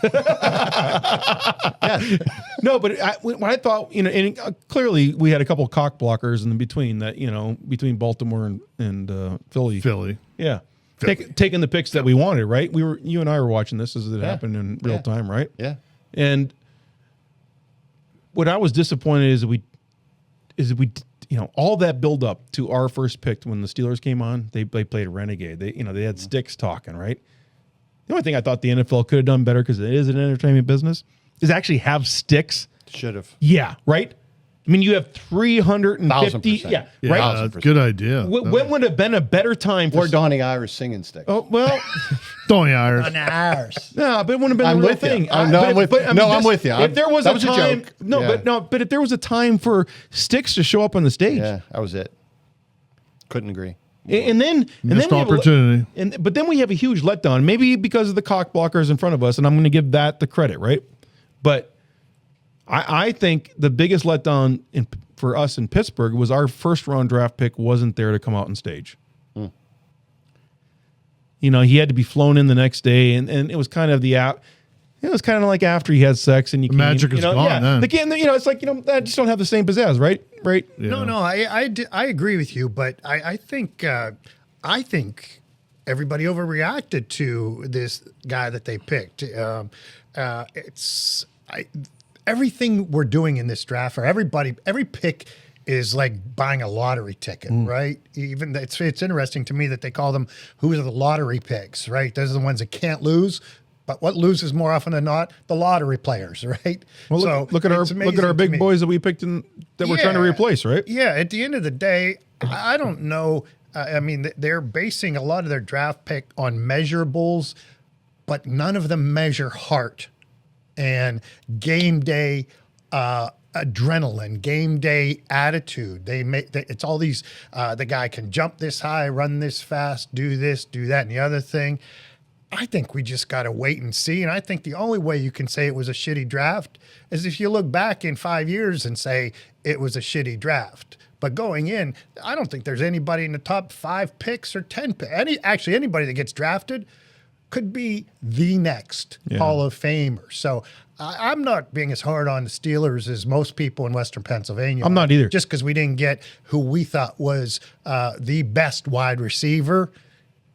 Differentiate the top 10 wide receivers. I don't think you can. No, the only thing I'm being hard on is the showmanship for Pittsburgh. So, you know, we're hosting it in our backyard. Let's have sticks. Right. Can we not have sticks? That would have been cool. Yeah. That would have been just cool. Show up and just play Renegade. Oh. Man, I feel like such a simp. I didn't even know it was Sticks that plays Renegade. Yeah. Oh, would it have not been awesome? I mean, it should have happened. Oh, mama. I could just hear it coming across, you know? Oh, here comes the karaoke. Yeah, it's coming out. You remember our last segment, Greg? We talked about Max Loubricity. Yeah, we're getting there. My man can sing now. He's singing. Oh, I'm feeling it. He's good. He's good. I mean, his song is "I'm in a Hurry to Get Things Done." Oh, I've seen him on stage. I've recorded and I got to sing it with one of the best. Yeah. Oh, tremendous at the Christmas party. Oh, that guy's amazing. Chris Higsby? Chris Higsby, one of the best. If you haven't seen Chris Higsby, by the way. Oh, my. And Chris, if you're out there, got to get you on. He's a phenomenal musician. Oh, my gosh, what an artist. But he can play every instrument, the violin, the guitar, and he is the violinist, right? So he is the Devil Comes Down Georgia. He played it all. Awesome. And, you know, he had a voice. He actually opened up for Alabama, and that's what opened me up to him to say to him as I'm crossing stage, probably after my second or third bourbon. Hour. And said, hey, do you happen to know the little Alabama song that goes, I'm in a hurry? Yeah. He goes, yeah. Amazing job. He goes, do you know it? I said, yeah. I said, would you want, you want to sing? I said, no, I want to sing with you. There's some harmonies. Harmony to it, you know? Yeah. Did you harmonize? It was good. I saw the video of it. Yeah. Greg, I know you can sing. Did he hit his key? I loved it. I give him an A+. No, well, thank you, Greg. I give him an A+. That's awesome. But let me tell you a little story about my wife. She posted just the 30-second clip from it on Facebook, and one of her friends said, "That's a good group. Who is it?"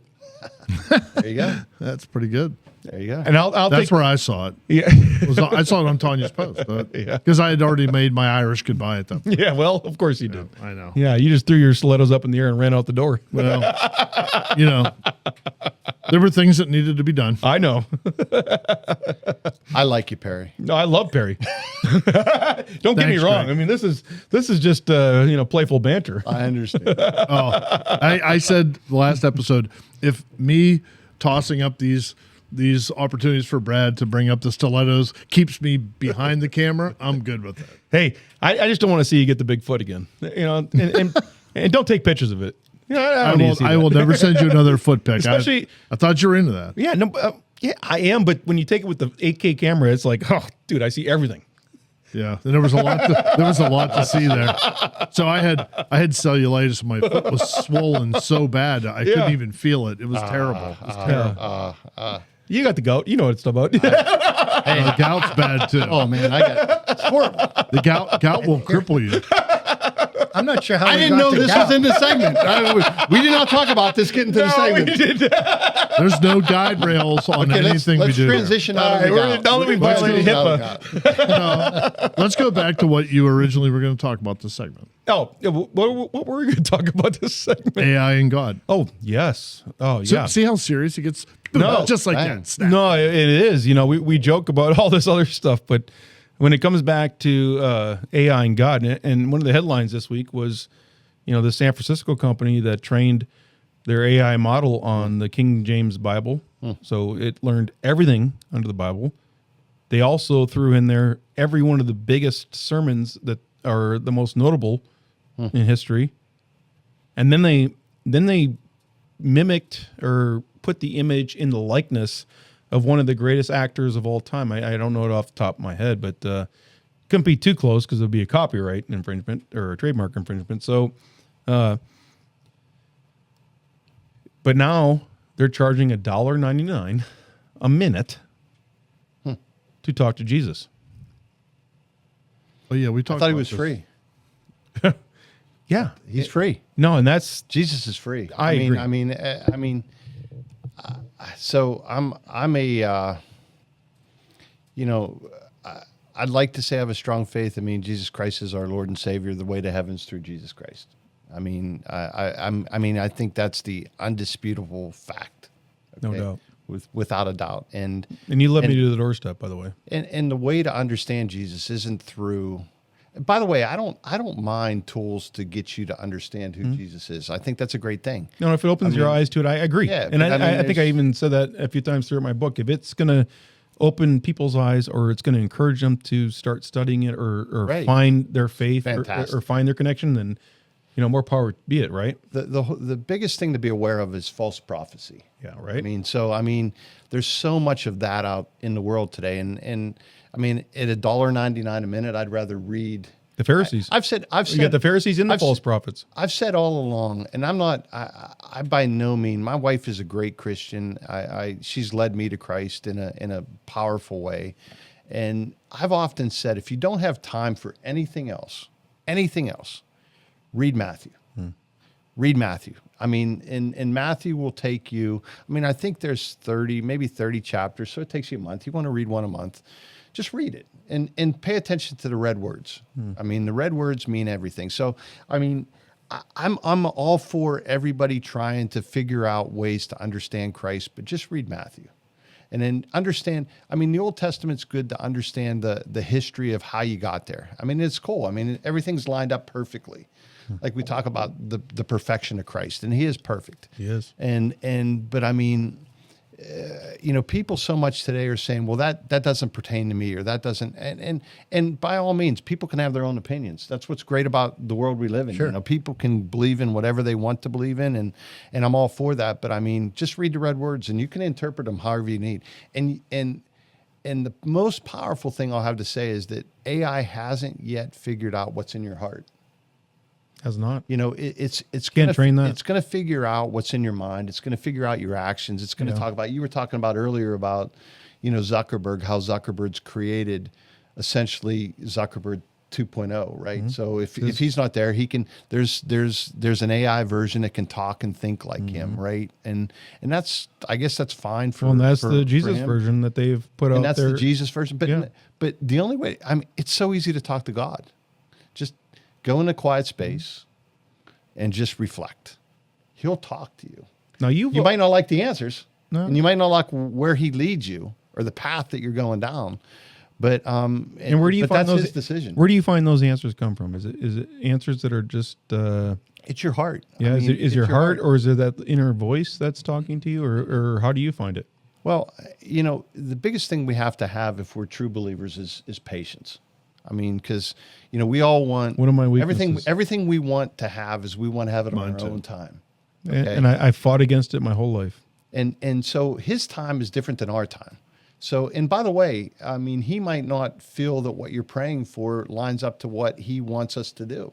He might lead us down a different path, and we just have to be accepting to the fact that he's leading us down that path. And you taught me that's that. a very difficult thing. No, but you taught Very me that. You difficult. taught me that maybe this journey is just one step in the stepping stones to where you want me to be, God, to deliver the most powerful, meaningful. Yeah. I mean, just reflect. And a lot of people will say, well, all good people go to heaven. And I think good people are good people. I love good people. We all love good people. Yeah. But I think that's one of the biggest fallacies in this world, and that's it's my own personal opinion. No, but you've said that over and over because again. I mean, I think that you can be a good person and you're an atheist. I think you can be a good person and you're, whatever faith you might follow, but unless you found Jesus Christ, you're not going to heaven, right? I think that's for Jesus to decide, and I'm not going to make that decision. But that's for Jesus. But I mean, but you're interpreting your interpretation of the Bible, right? That's mine. That's my own personal way. I mean, that's the way. Yeah, and I know you read the Bible and you've read it over and over again, and that's why I appreciate your opinion on this. And I've talked about this, and having Eric on a few weeks ago, and he talked about math is God's mind. It was kind of like an awe, because you and I talk about faith, right? Yeah, it's the faith. It's always the unexplained or the understandable for us as the lay person, right? How do we get there? It's faith. It's faith, and it always is. But then Eric opens up this door, and I don't know why it opened the door for me, but he goes, math is God's mind. It's so perfect. In this utter universe of chaos, we have perfection that's created, that's been there all the time. We just had to see it. Well, just be able to understand it and see it, right? Yeah. So, yeah. But it is. I mean, I think as I reflect, the questions I've often asked is, I'm like, man, it'd be easy to be a Christian back in Christ's day because you saw all those miracles. If you're the 500, right? Well, guess what? If you believed, you died. Okay. I mean, if you were a follower of Christ back in those days, what'd they do? I mean, you were martyred and you were dead. You were used as part of the story, right? It wasn't easy to be a Christian back in those days. You were martyred. I mean, today it's easy to be a Christian from the standpoint of you might be persecuted in other ways, but you're not in the United States of America, where we're a free country and it's great to be here. You're not being lined up and being martyred because of your beliefs. So we're our whole. What Christ, in my belief, again, what Christ wants us to do is just be disciples for him. So, mechanisms like this to proclaim, our belief in him is a powerful tool. Mechanisms like you were doing. I mean, we have fun. I mean, and Jesus wanted us to have fun. He would always want us to have fun. But I mean, powerful tools like this to kind of spread the word is discipleship that we should take seriously and fully believe in. And I think that's so powerful, right? So, Brad, let me ask you this. So if they're selling $1.99 a minute. It's like the old porn channels we used to call up. Remember that? And you could talk to somebody dirty for... That's a good segue. Well, but that's what I... Yeah. But it's just about as cheesy. No, but exactly as cheesy. But I would analogize it as being as cheesy as that, right? 1,000%. Sure. The reason I asked the question is this past week, I was talking with last week's guest, Jay, and he and I met to talk some business, and we kind of morphed into a spiritual discussion, and we started talking about sacrilege and what was the definition of sacrilege. And based on, he's much more well-versed than I am, based on how he explained sacrilege to me, selling Jesus is almost sacrilege to me. And I don't want to dare I use the word blasphemy. No. And Louis, that's just so you understand my AI in God book, I didn't want to profit off that at all. And in fact, all of my books, I don't want to profit. So generous. No, I give it back to a different nonprofit, and especially with AI and God, because there's no way I want to profit off of talking about God. Well, I think there's a difference between writing about a philosophical thing and how it may work versus trying to sell, hey, you're actually talking to God because we recreated him. I think those are two. But I think that God listens. I mean, from the standpoint of if you have full faith and you do what you feel is right, he answers. I mean, there's a point in time where we felt that it was appropriate to have, for me to be the person that would work and for Sandy to stay home with the family, and we didn't know how we were going to do it at the point in time. And same thing with Tony and you know here what, in Indiana. We never benefited better than after the fact that I put it in his hands and we believed in it, and because of my friendship that I've had with Brad and the way that the bank has taken care of me over the years. I mean, I couldn't have benefited better. And that was all faith in him that I put at that point in time. And by no means was I a strong Christian. I just said, God, just show me the way. And I wasn't Billy Graham, or I wasn't, but he led me there. But isn't that the most powerful prayer? Oh, it is. Just God help me. Just show me. Just show me what, and lead me to what you want me to do. So, and honestly, but can I interrupt you for a moment? Yeah. The purest way is not to say God. The purest way to say is Father. Huh. So think about you talking to your dad in the purest way and say, Dad, how can you help me? Well, that's even more personal. I mean, it's personal, because would your dad let you down at that point in time? Your dad's going to guide you in the right direction. He might not show you a path that you believe in at the time, because you got to touch that hot stove to feel that it's hot. But he's going to tell you this is what is right. And if you say, don't say God, but say Father. I like that. If you go from God to Father, I'm going to. That's the way to talk. That's the way to talk to God. And honestly, Greg, I've been having those conversations just like that, and it's opened up so many different helpful doors to different people, and not necessarily myself. It's all. And I don't know what the purpose is that we're here, right? None of us do. I don't have that magical answer. The Bible, it's for His glory, man. Yeah, it's for His glory. And if it is, but you know what I find to be in His glory probably is through love, faith, and doing good by others. Yeah, that's a great playbook. It's what we all should be. Like Eric said, purpose. Yes, having purpose, having meaningful purpose, right? Yep. Special purpose, like Steve.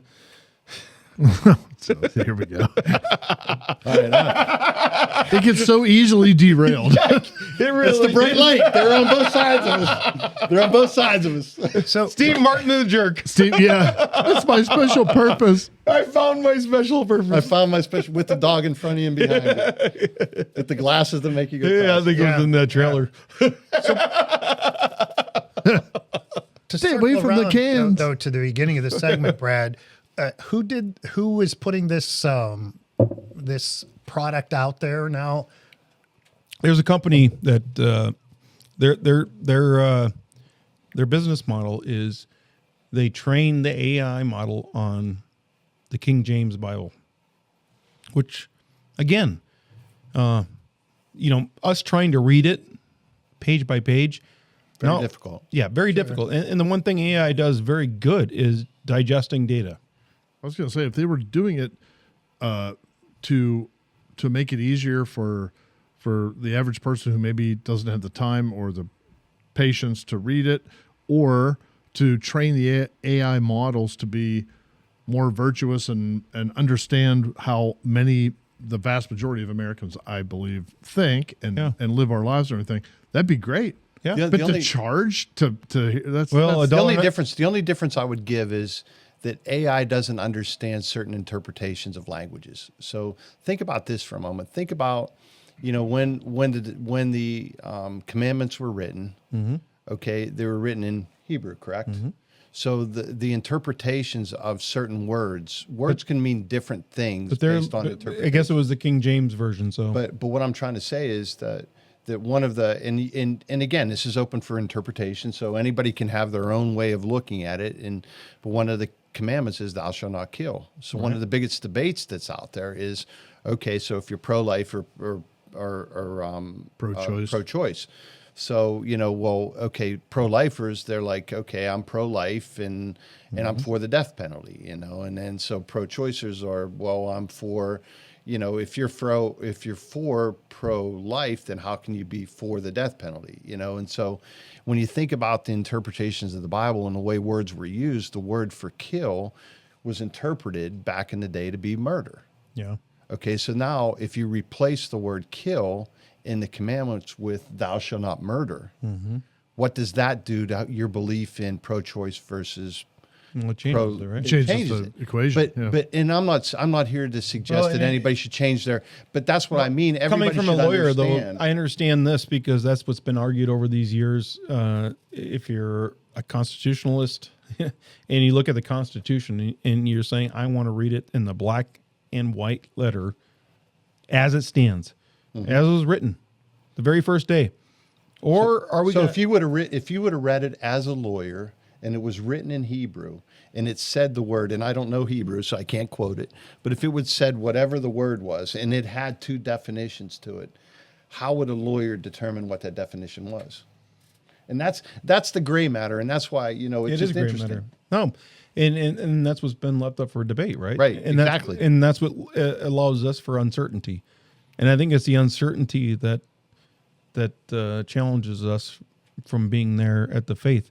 And again, I don't want to turn this into the Bourbon with Jesus moment, but I think this is life with Jesus. It's fine. No, but it is. But that's life, right? That's life. And if you aren't living life with Jesus right now, and realizing, and by the way, as Eric talked about math, and then we talk about the archaeologists that are digging up and finding all the proof. The history backs it. It's not just faith anymore. It's the proof is there. Noah's Ark is now been all but determined. We talked about that last episode, with the sonogram, whatever the sonar or whatever that is that goes down. They're showing where the ship is. That's powerful. It's powerful information. Yeah, it's powerful. It's a powerful history that stands behind. And how about the 500 that saw Jesus when he rose? And that was just Easter, right? So we talk about that. The 500 chosen. They got. And again, we always say that was the easy time because you saw him, but you were persecuted back then. So, my whole message is I love everybody. I mean, from the standpoint of, and I respect everybody. It's not just your message. I've seen you for 20 some years, and you do love everybody. It's just a cool path that God has led me down, and I've made great friends that were sitting here. I can laugh with both of you and tell stories from when I was from age 11 or whatever it was, when I got my first basketball, I remember getting an Easter basketball back when I was probably 8 or 9 years old, and Louis had one of the only basketball courts in town that his dad would allow us to play on. So your basketball was pink? And my basketball, it was. You got to play. It was a Voight basketball. I don't even know if Voight makes basketballs anymore. Voight probably doesn't exist anymore. I went down and they would allow us to play down there. But Jesus has led us to such amazing things in our life that we just discount as, that's the way it was. And it's not just the way it was. It's the path he led us down. And I just encourage everybody to just figure out more by reading the book themselves. And you don't pay $1.99 to have to do it. Per minute. And it's not just $1.99 per minute. Yeah, per minute. Yeah, that's I don't know. That's cheesy. I'm not a. Yeah, I can't get my hands around that. I go back to what Greg said at the beginning of the segment about I don't care what information is empirically tangible, for lack of better terms.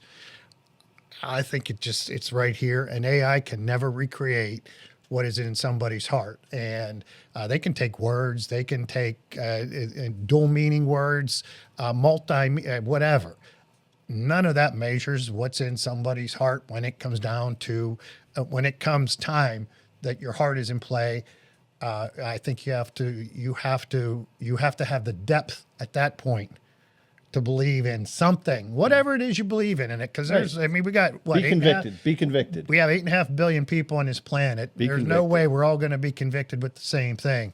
Be convicted to it and live it. And I think most of the time it's going to work out in a very positive way. The one thing I'll say about that is we're going to be right back after this. Great segment.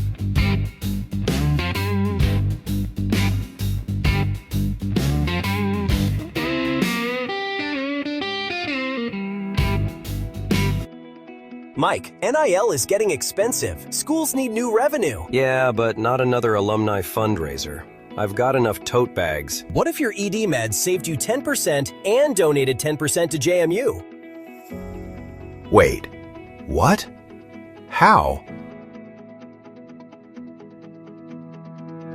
AlumniMeds.com. You get U.S. licensed healthcare, and the school gets a cut. Win, win, win. Now that's a stat I can get behind. Go Dukes. Already low prices, fast turnaround, totally discreet. Visit alumnimeds.com and choose your alma mater.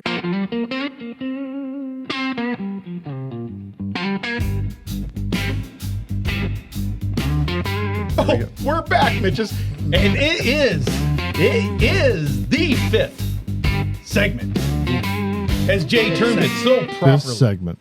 And It's going to be a big thing here. Before well, long. I think the fifth segment should become Quite a transition. Yeah, it should become our bourbon. Like, I think? Oh, I think it should. Hey, that's a good idea. Well, and it was Jay's idea, and Wow. Yeah. Hey, like Greg, that. What's going to It's a happen? great name. congratulations. You made it to the fifth. you did. You are in the fifth and final segment. Actually, this is the first time we've had two guests on for all but the initial news segment. So Yeah. that's a little different format, but it's good. I get paid. I get paid extra. Yeah, 100%. All right, All right. Actually, like It's in that contract you signed. I get double the pay. double the pay. I can get a new jacket. It's all spelled No, out. you can't. No, You no. can't even get a button. What's 2 times 0? It's all I was spelled never out. good at negative numbers. Negative. I was never good at negative numbers. That's why you're a I went good to Penns banker. Manor. I went to You're a Penns good Manor. banker. It's all spelled out in that contract you signed. All right, yeah. That's fine print. Yeah, get an It really attorney to is. look that over. All right. Oh, but I am getting more comfortable. I see that. I love it. Yeah. But here's the Lubricity. bourbon. Yep. Our bourbon burnometer is way down. We left That's Tanya's left. Yeah, we left the taste for Tanya. Yeah, She'll appreciate that. I think that is the taste of Tanya. Is that the? That's the Tanya taste. Yeah. Nice. We try to reserve some for her. Sometimes we forget. We do. Sorry, Tanya. And you can see the trademark 1771 on there, right? Yep. Yeah, it's right How about there. that? Yeah, that bottle, it even looks good from the back now. It's right. because you can see the date number, on the front see of the that. number. Yeah. You know how you Yeah. have a few people that just don't look so good from behind? Well, I know a lot of people that look better from behind than they do from the front. So Hey, now we're that's talking about true. the ED pills. we shifted. We shifted again. We always, Do we need to switch seats here? no, we're good. Just no, looking. we're Okay, good. you're all right? No, but I appreciate my man getting in a little plug for myedmeds.com. That's right. Where Together we rise. rise. exactly? We have to get that in every Yeah. show. It's a thing. No doubt. No, it is a thing. Lou, and you've been the purveyor bringing that to all middle-aged men like myself that want to give back to their universities in a big way. And there was. Wish you I nailing have no the idea word- what that means, and I don't want to know. I don't want to. I ain't going there. I just wanted to see Greg's reaction because I know he did not know what he's talking about. I'm still in segment 4. So am I, Greg. All right, I'm just saying. The critical part of that is he got the word purveyor right. Because Yeah. when he started with perv, I didn't There. know where that was going. There. And break down the Purveyor. bear. How many syllables is there? I'm going to have to clap it out. I got to put my There. glass Is it down. 2 or 1? Clap it up. Purveyor. You are one of those non-linear thinkers, aren't you? I am. You got me clapping now to work my way through words. And Gus is coming by to say hi, boys. Just underneath. Gus. Just let him know. Hey, you know? Gus. Happy it's What's not up? Greg. Our bourbon dog, He's the Hey, social one. Gus. No, he is very social. He is. Yep.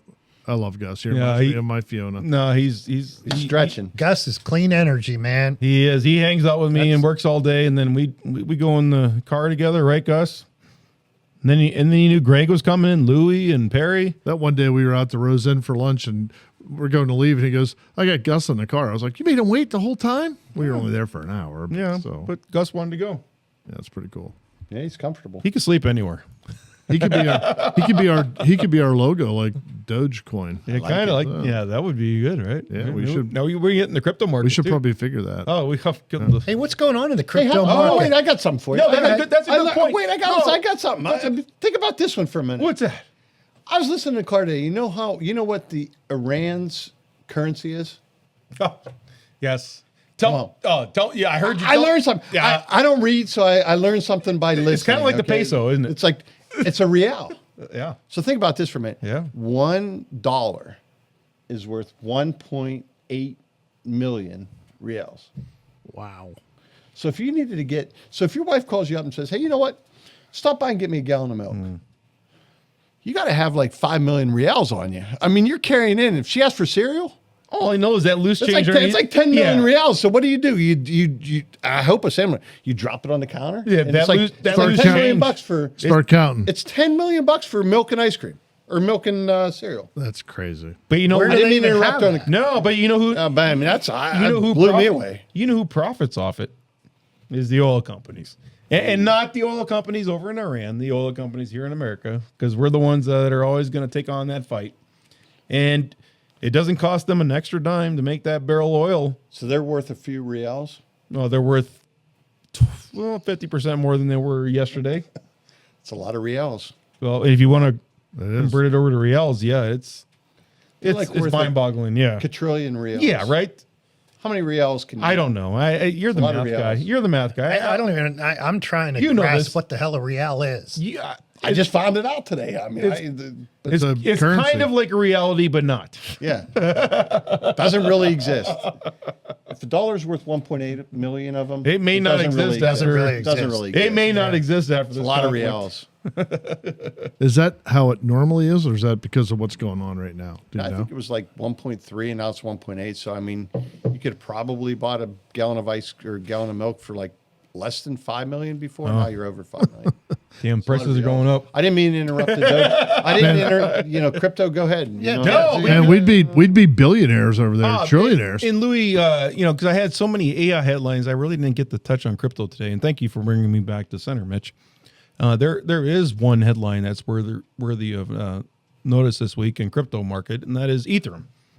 The Ethereum ETHs or ETFs, that's the bourbon talking right now, have gone with the biggest inflow of money this week. So it's showing strong for Ethereum, which is the biggest coin right behind Bitcoin. Mm-hmm. And it's the institutions, in my opinion, that are flowing in. And we'll see where it goes from here. But this week has been a big show on that end. So on a serious note, if those of you that have hung around long enough to hear the fifth segment in the crypto world of Ethereum, even Gus is getting tired over there. He's just looking at us like, are you done yet? Yeah, you've been talking a lot. But you're right. And you know what? Other than maybe having a bourbon, we should maybe think about a bourbon crypto. But you can do that? Yeah, well, you can. But you know what? I would think we'd want to do it is tie it to something that's actually meaningful, not just a meme. We're not just putting it towards an image, not just towards a pretty face like yourselves, Louis. We got to put it towards, we got to put it towards something that's meaningful, you know? Like the fifth segment. Like the fifth segment. Like maybe we tie it to the bourbon. I don't know how we tie it to the bourbon, but maybe we do. I'm just throwing it out there. And he needs to be some sort of utilitarian application, or maybe it goes towards my platform where we need all those coins, because that is where crypto comes in the market is. And for those that don't know out there, and I kind of hinted at that the other day, but I've learned, as I'm developing this platform, when I go out and do things and I do searches, there's a token exchange in crypto, in the digital world. So to do that, you have to exchange something to do it. So crypto is the backbone, believe it or not, of the AI world. I don't know if I know what you mean by that. Well, if you understand crypto, so it's almost like a currency, right? Right. But there's been a lot of hype around it. Other than the top 20, what are they really for other than just a hype? And there's a lot of hype. Like Elon would show his dog, just like Gus. And Doge, you and I did the Doge run, right? Mm-hmm. Would just pop. There's no utilitarian factor behind it. It just would. But there are now crypto coins that are getting tied into what's going on behind the scenes in the AI world. And with the AI world coming on strong in the last few years, there's now an exchange of tokens, or there's a token that if you get to the gate, you have to pay the token to get what you need. So there's value, and there is utilitarian value there. Got it. And so the tokens that are doing that, and that's what I would say to the listeners that are out there, find out the tokens that are actually being used to do that. And obviously Bitcoin is always, it's like the USD, across border lines. Ethereum, obviously, this week with a big influx coming into what I would call their mutual fund, and that's what it is. But it's even better than mutual fund. It's lower fees and it trades all hours, not just one time a day. So, it's a changing world out there, and especially knowing it from a guy that's coding and platforming. So, and Perry, I see Gus is trying to hump your. I'm not sure what he's doing. No, I think he's trying to hump your stiletto. I know the attraction. I think he wants to. I think he wants to go out, but I'll tell you what. I don't know when you're signing off in the fifth segment. I don't know when it is, but I mean, I really appreciate the invite. I mean, great friends. No, Greg. Bradley's one of my best. Louis goes way back, and Perry. I mean, just a tremendous friendship we have amongst all of you, and I just really appreciate the opportunity to come on the show. I mean, this is something we would do just sitting around, just talking, and I'd love to share it with the world. And the whole idea. Yeah. That's the whole idea. There's no script, and you guys know it. Even Lou asked, "What were you talking about?" I said, "I don't know, Lou." Yeah, here we are. Here we are. 2 hours in. My brain is just grinding right now, trying to think of something witty, intellectual, spiritual, and hoping that Gus doesn't blow away wolf bait back doesn't there. do what Gus does. He's making the circle. He's making the circle. He's circling it's right like now, a shark in waters, but he's making the circle. What's funny is most people, unless they're here watching, don't even realize that we sit here and talk while the cameras are rolling. Then we shut the cameras off. We take a break, refresh our glasses, and talk that whole time. We talk another 10, 15 minutes, and then we come back and talk more. I mean, it's just that's all the extra stuff that should be on your OnlyFans, But well, we'll get there if we can ever get past the security. But OnlyFans regulatory, it's ridiculous. It is. You would think you wouldn't think it was hard, but I feel like they're discriminating as a 59-year-old male trans. I can't see why. Cross-dresser. That's me as the attorney talking now. Well, I'm glad to know. How do you respond to that, Greg? You just gotta let it go. I got nothing. I got nothing on that comment. I'm glad to know. So before this segment, of course I have your back. Before this segment, because of the friendship that I've had with both of these guys for such a long time, I practice saying into the mirror at least 100 times. I plead the fifth. I plead the fifth. So, but you haven't had to say that yet. So right now, I plead the fifth on what you're saying. I told you coming on here, I plead the fifth. I was gonna grill you like the prosecutor out in the Elon Musk trial. No, we're not going to talk about any of that. I plead the fifth. Hey Brad, you've talked a lot about Perry stilettos. Perry, I got to ask, have you got any marketing agreements with any shoe companies yet? Because Louis Vuitton? My attorney is still working that out. Yeah, details of that. I'm definitely working on that. Oh man, you don't need an attorney. You need a marketer right now. You know how hard it is to find. You look good in stilettos. You know how hard it is to find shoes like that fit my feet. Yeah. Size not easy. It's like bringing in the Shaq shoes in basketball, I couldn't believe my wife found them. She bought them for me. You got to roll those things in on a barge. She goes, "Where do you see the shoes?" No, that's Land's End. It's called Land's End, fishing boots, and they do something different to it. Yeah. So funny story. That night we were standing up in Brad's kitchen, and we were a night you will never forget. And some of us are standing a little taller. That's true. A night you will never forget. And I'm already pretty tall. Yeah, you are. So we were standing there, and our friends, the Joneses, were here, and we were going to sit down and just have a drink and BS or whatever. So I was standing in the kitchen. I was like, I got to take these shoes. These shoes are killing my feet. I've always wanted to say that. Such a woman. Right? Oh, man. Perry, you just backed into womanhood. I know. Hey, Perry, there's times you shouldn't be talking in one. That was one of them. I know. So anyway, I take them off. He's very truthful. I take them off, and I stand. I put my feet down on the floor, and Brad's daughter was standing there, and I was like, wow, I feel like my feet are in like a dip in the floor. It feels so weird, like my feet are below. It's weird. I was like, yeah, I'm done with heels. I'm done with heels. You haven't been done, man. I'll get flats next time. You haven't been done. Haven't been done. You're right. Hey, Perry, I plead the fifth. Yeah, I plead the fifth. That's probably what I should say. Have you ever tried flat or heels? No. And I don't even have to plead the fifth on that one. No, I have not. You know what? Maybe I need to try it because I need to join Perry and figure out what the hell's going on. You notice, Greg, he took his shoes off, but he didn't say anything about the fishnet stockings. Oh, those stayed on. I saw the picture. That night? Oh, yeah. They had to stay on. That's all I had on. Dude, I got the picture. You sent me the picture. Picture What that. am I supposed to wear under them? Oh, my. Yeah. There's nothing there. I plead the Greg. fifth, Perry. Come on. Come on. Well, right now. You can do it. Hey, Greg, you can do it. Right now over us is Perry's legs that he's showing the next morning. Over us. Well, when you watch it us. So the final edit.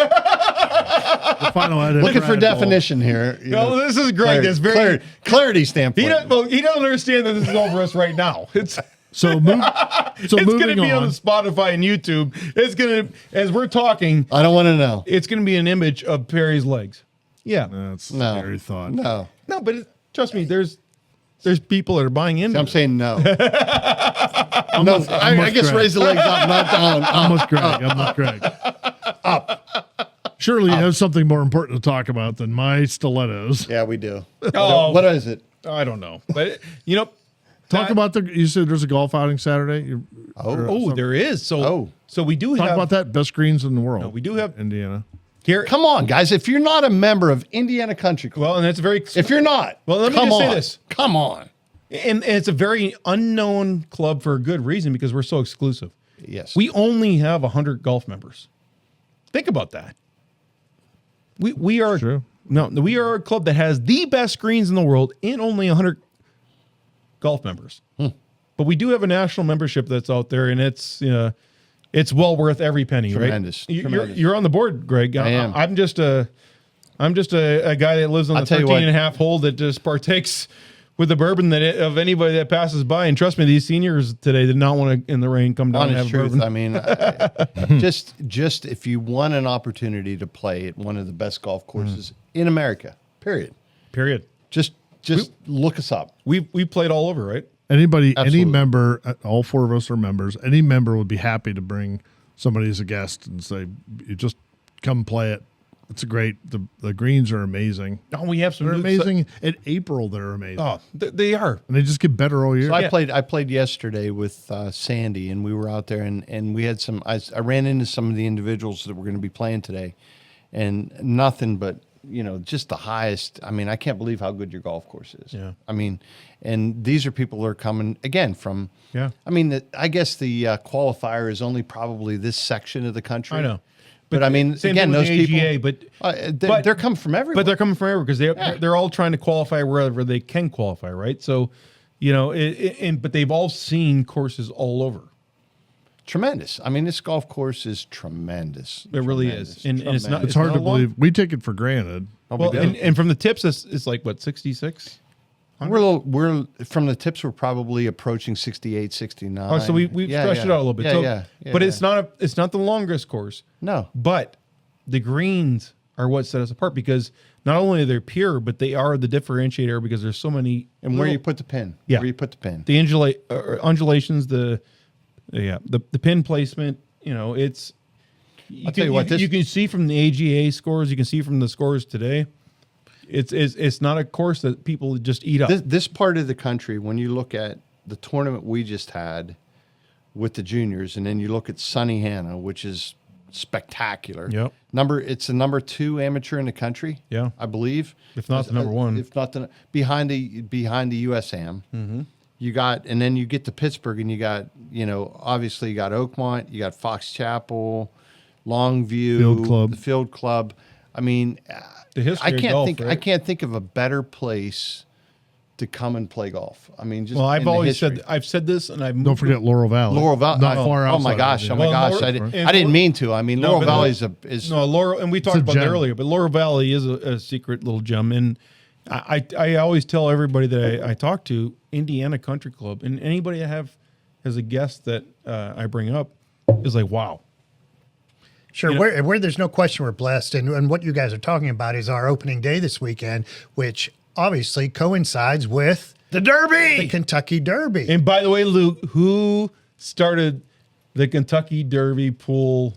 I don't know. I might have. By the way, I might have started. By the way, you know what? I don't want to say the number 1. Does this all come out of climber with guys that know how to run numbers? But I don't want to say the number 1 horse, but it might be the number 2. I don't know if it's 1 or 2. What?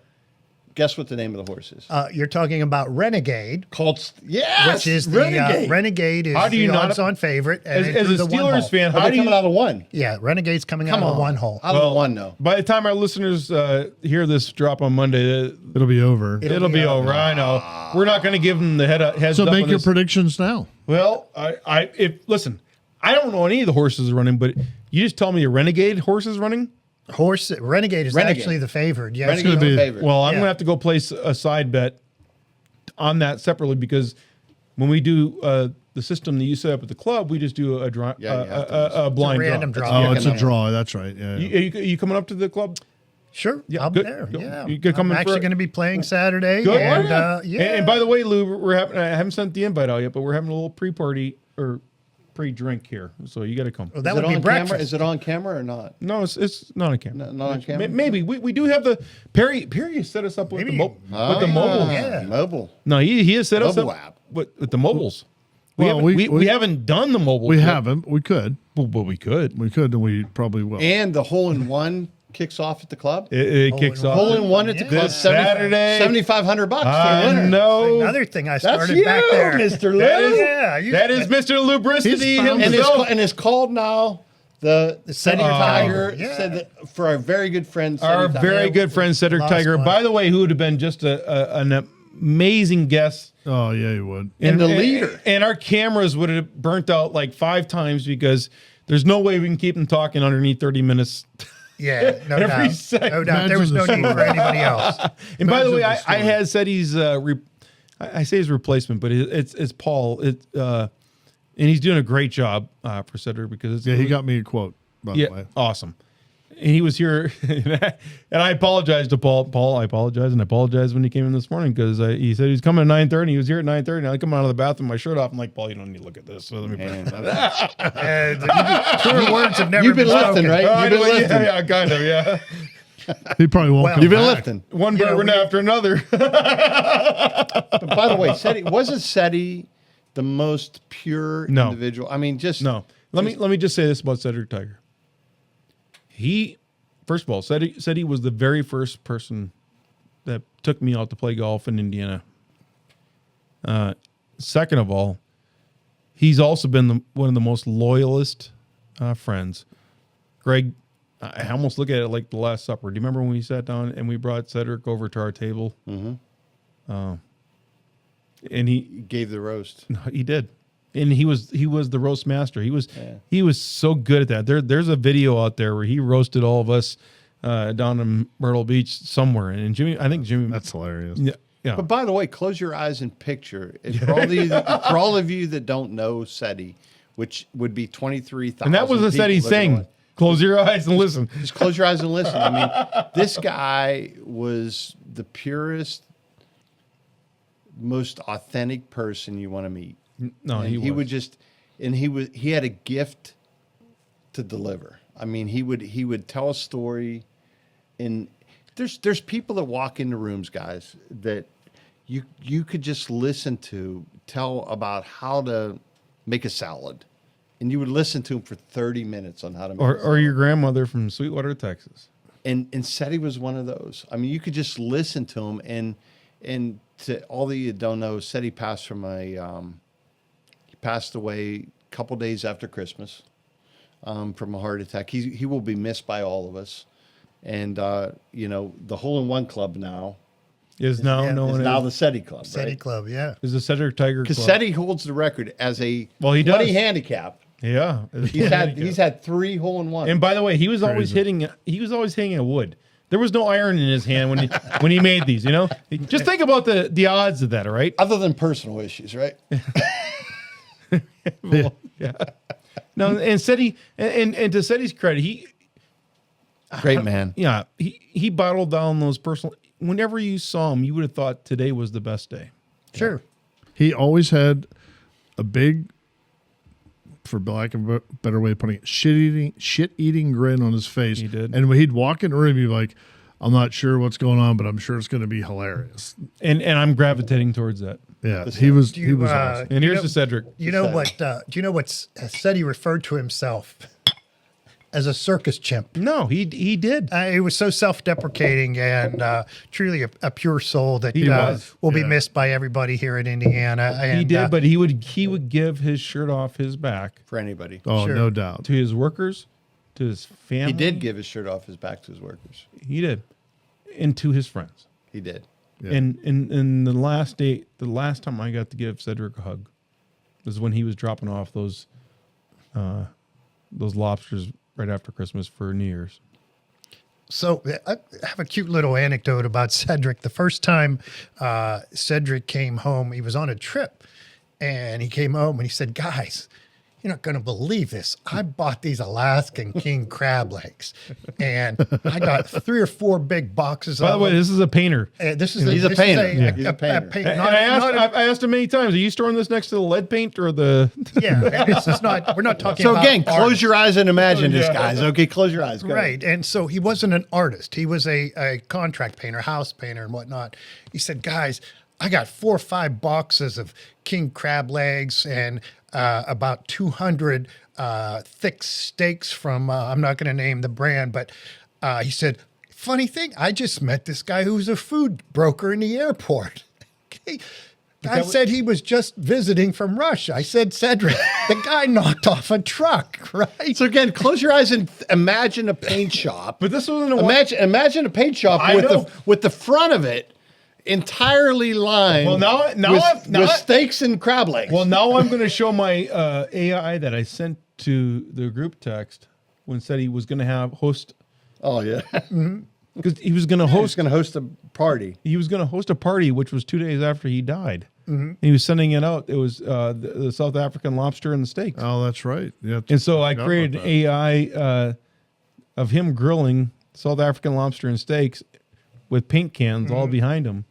So my ask to all of you as you watch this podcast, I mean this sincerely. This was a great man in a lot of ways. I mean, the kindest individual that you'd want to meet. So when you're watching Brad's meme of SETI doing this, just have a toast for him. No, just respect the fact that he was the nicest guy. He was and one of the best friends you could have. have. And he was one of the most purest hearts. And think about your own friends too. I mean, everybody has a SETI in their life, probably. I hope. Well, I hope. Good point. Well, if you do, you're very lucky. You're blessed. Yeah, for sure. Because I always told that to Cedric every time I saw him. I said, Cedric, you know, you're one of the best. You're one of the best. Yeah. So and just like you are, Gregory, and thank you, and Louis, Perry. I mean, I couldn't be in company better tonight. You're right. You couldn't.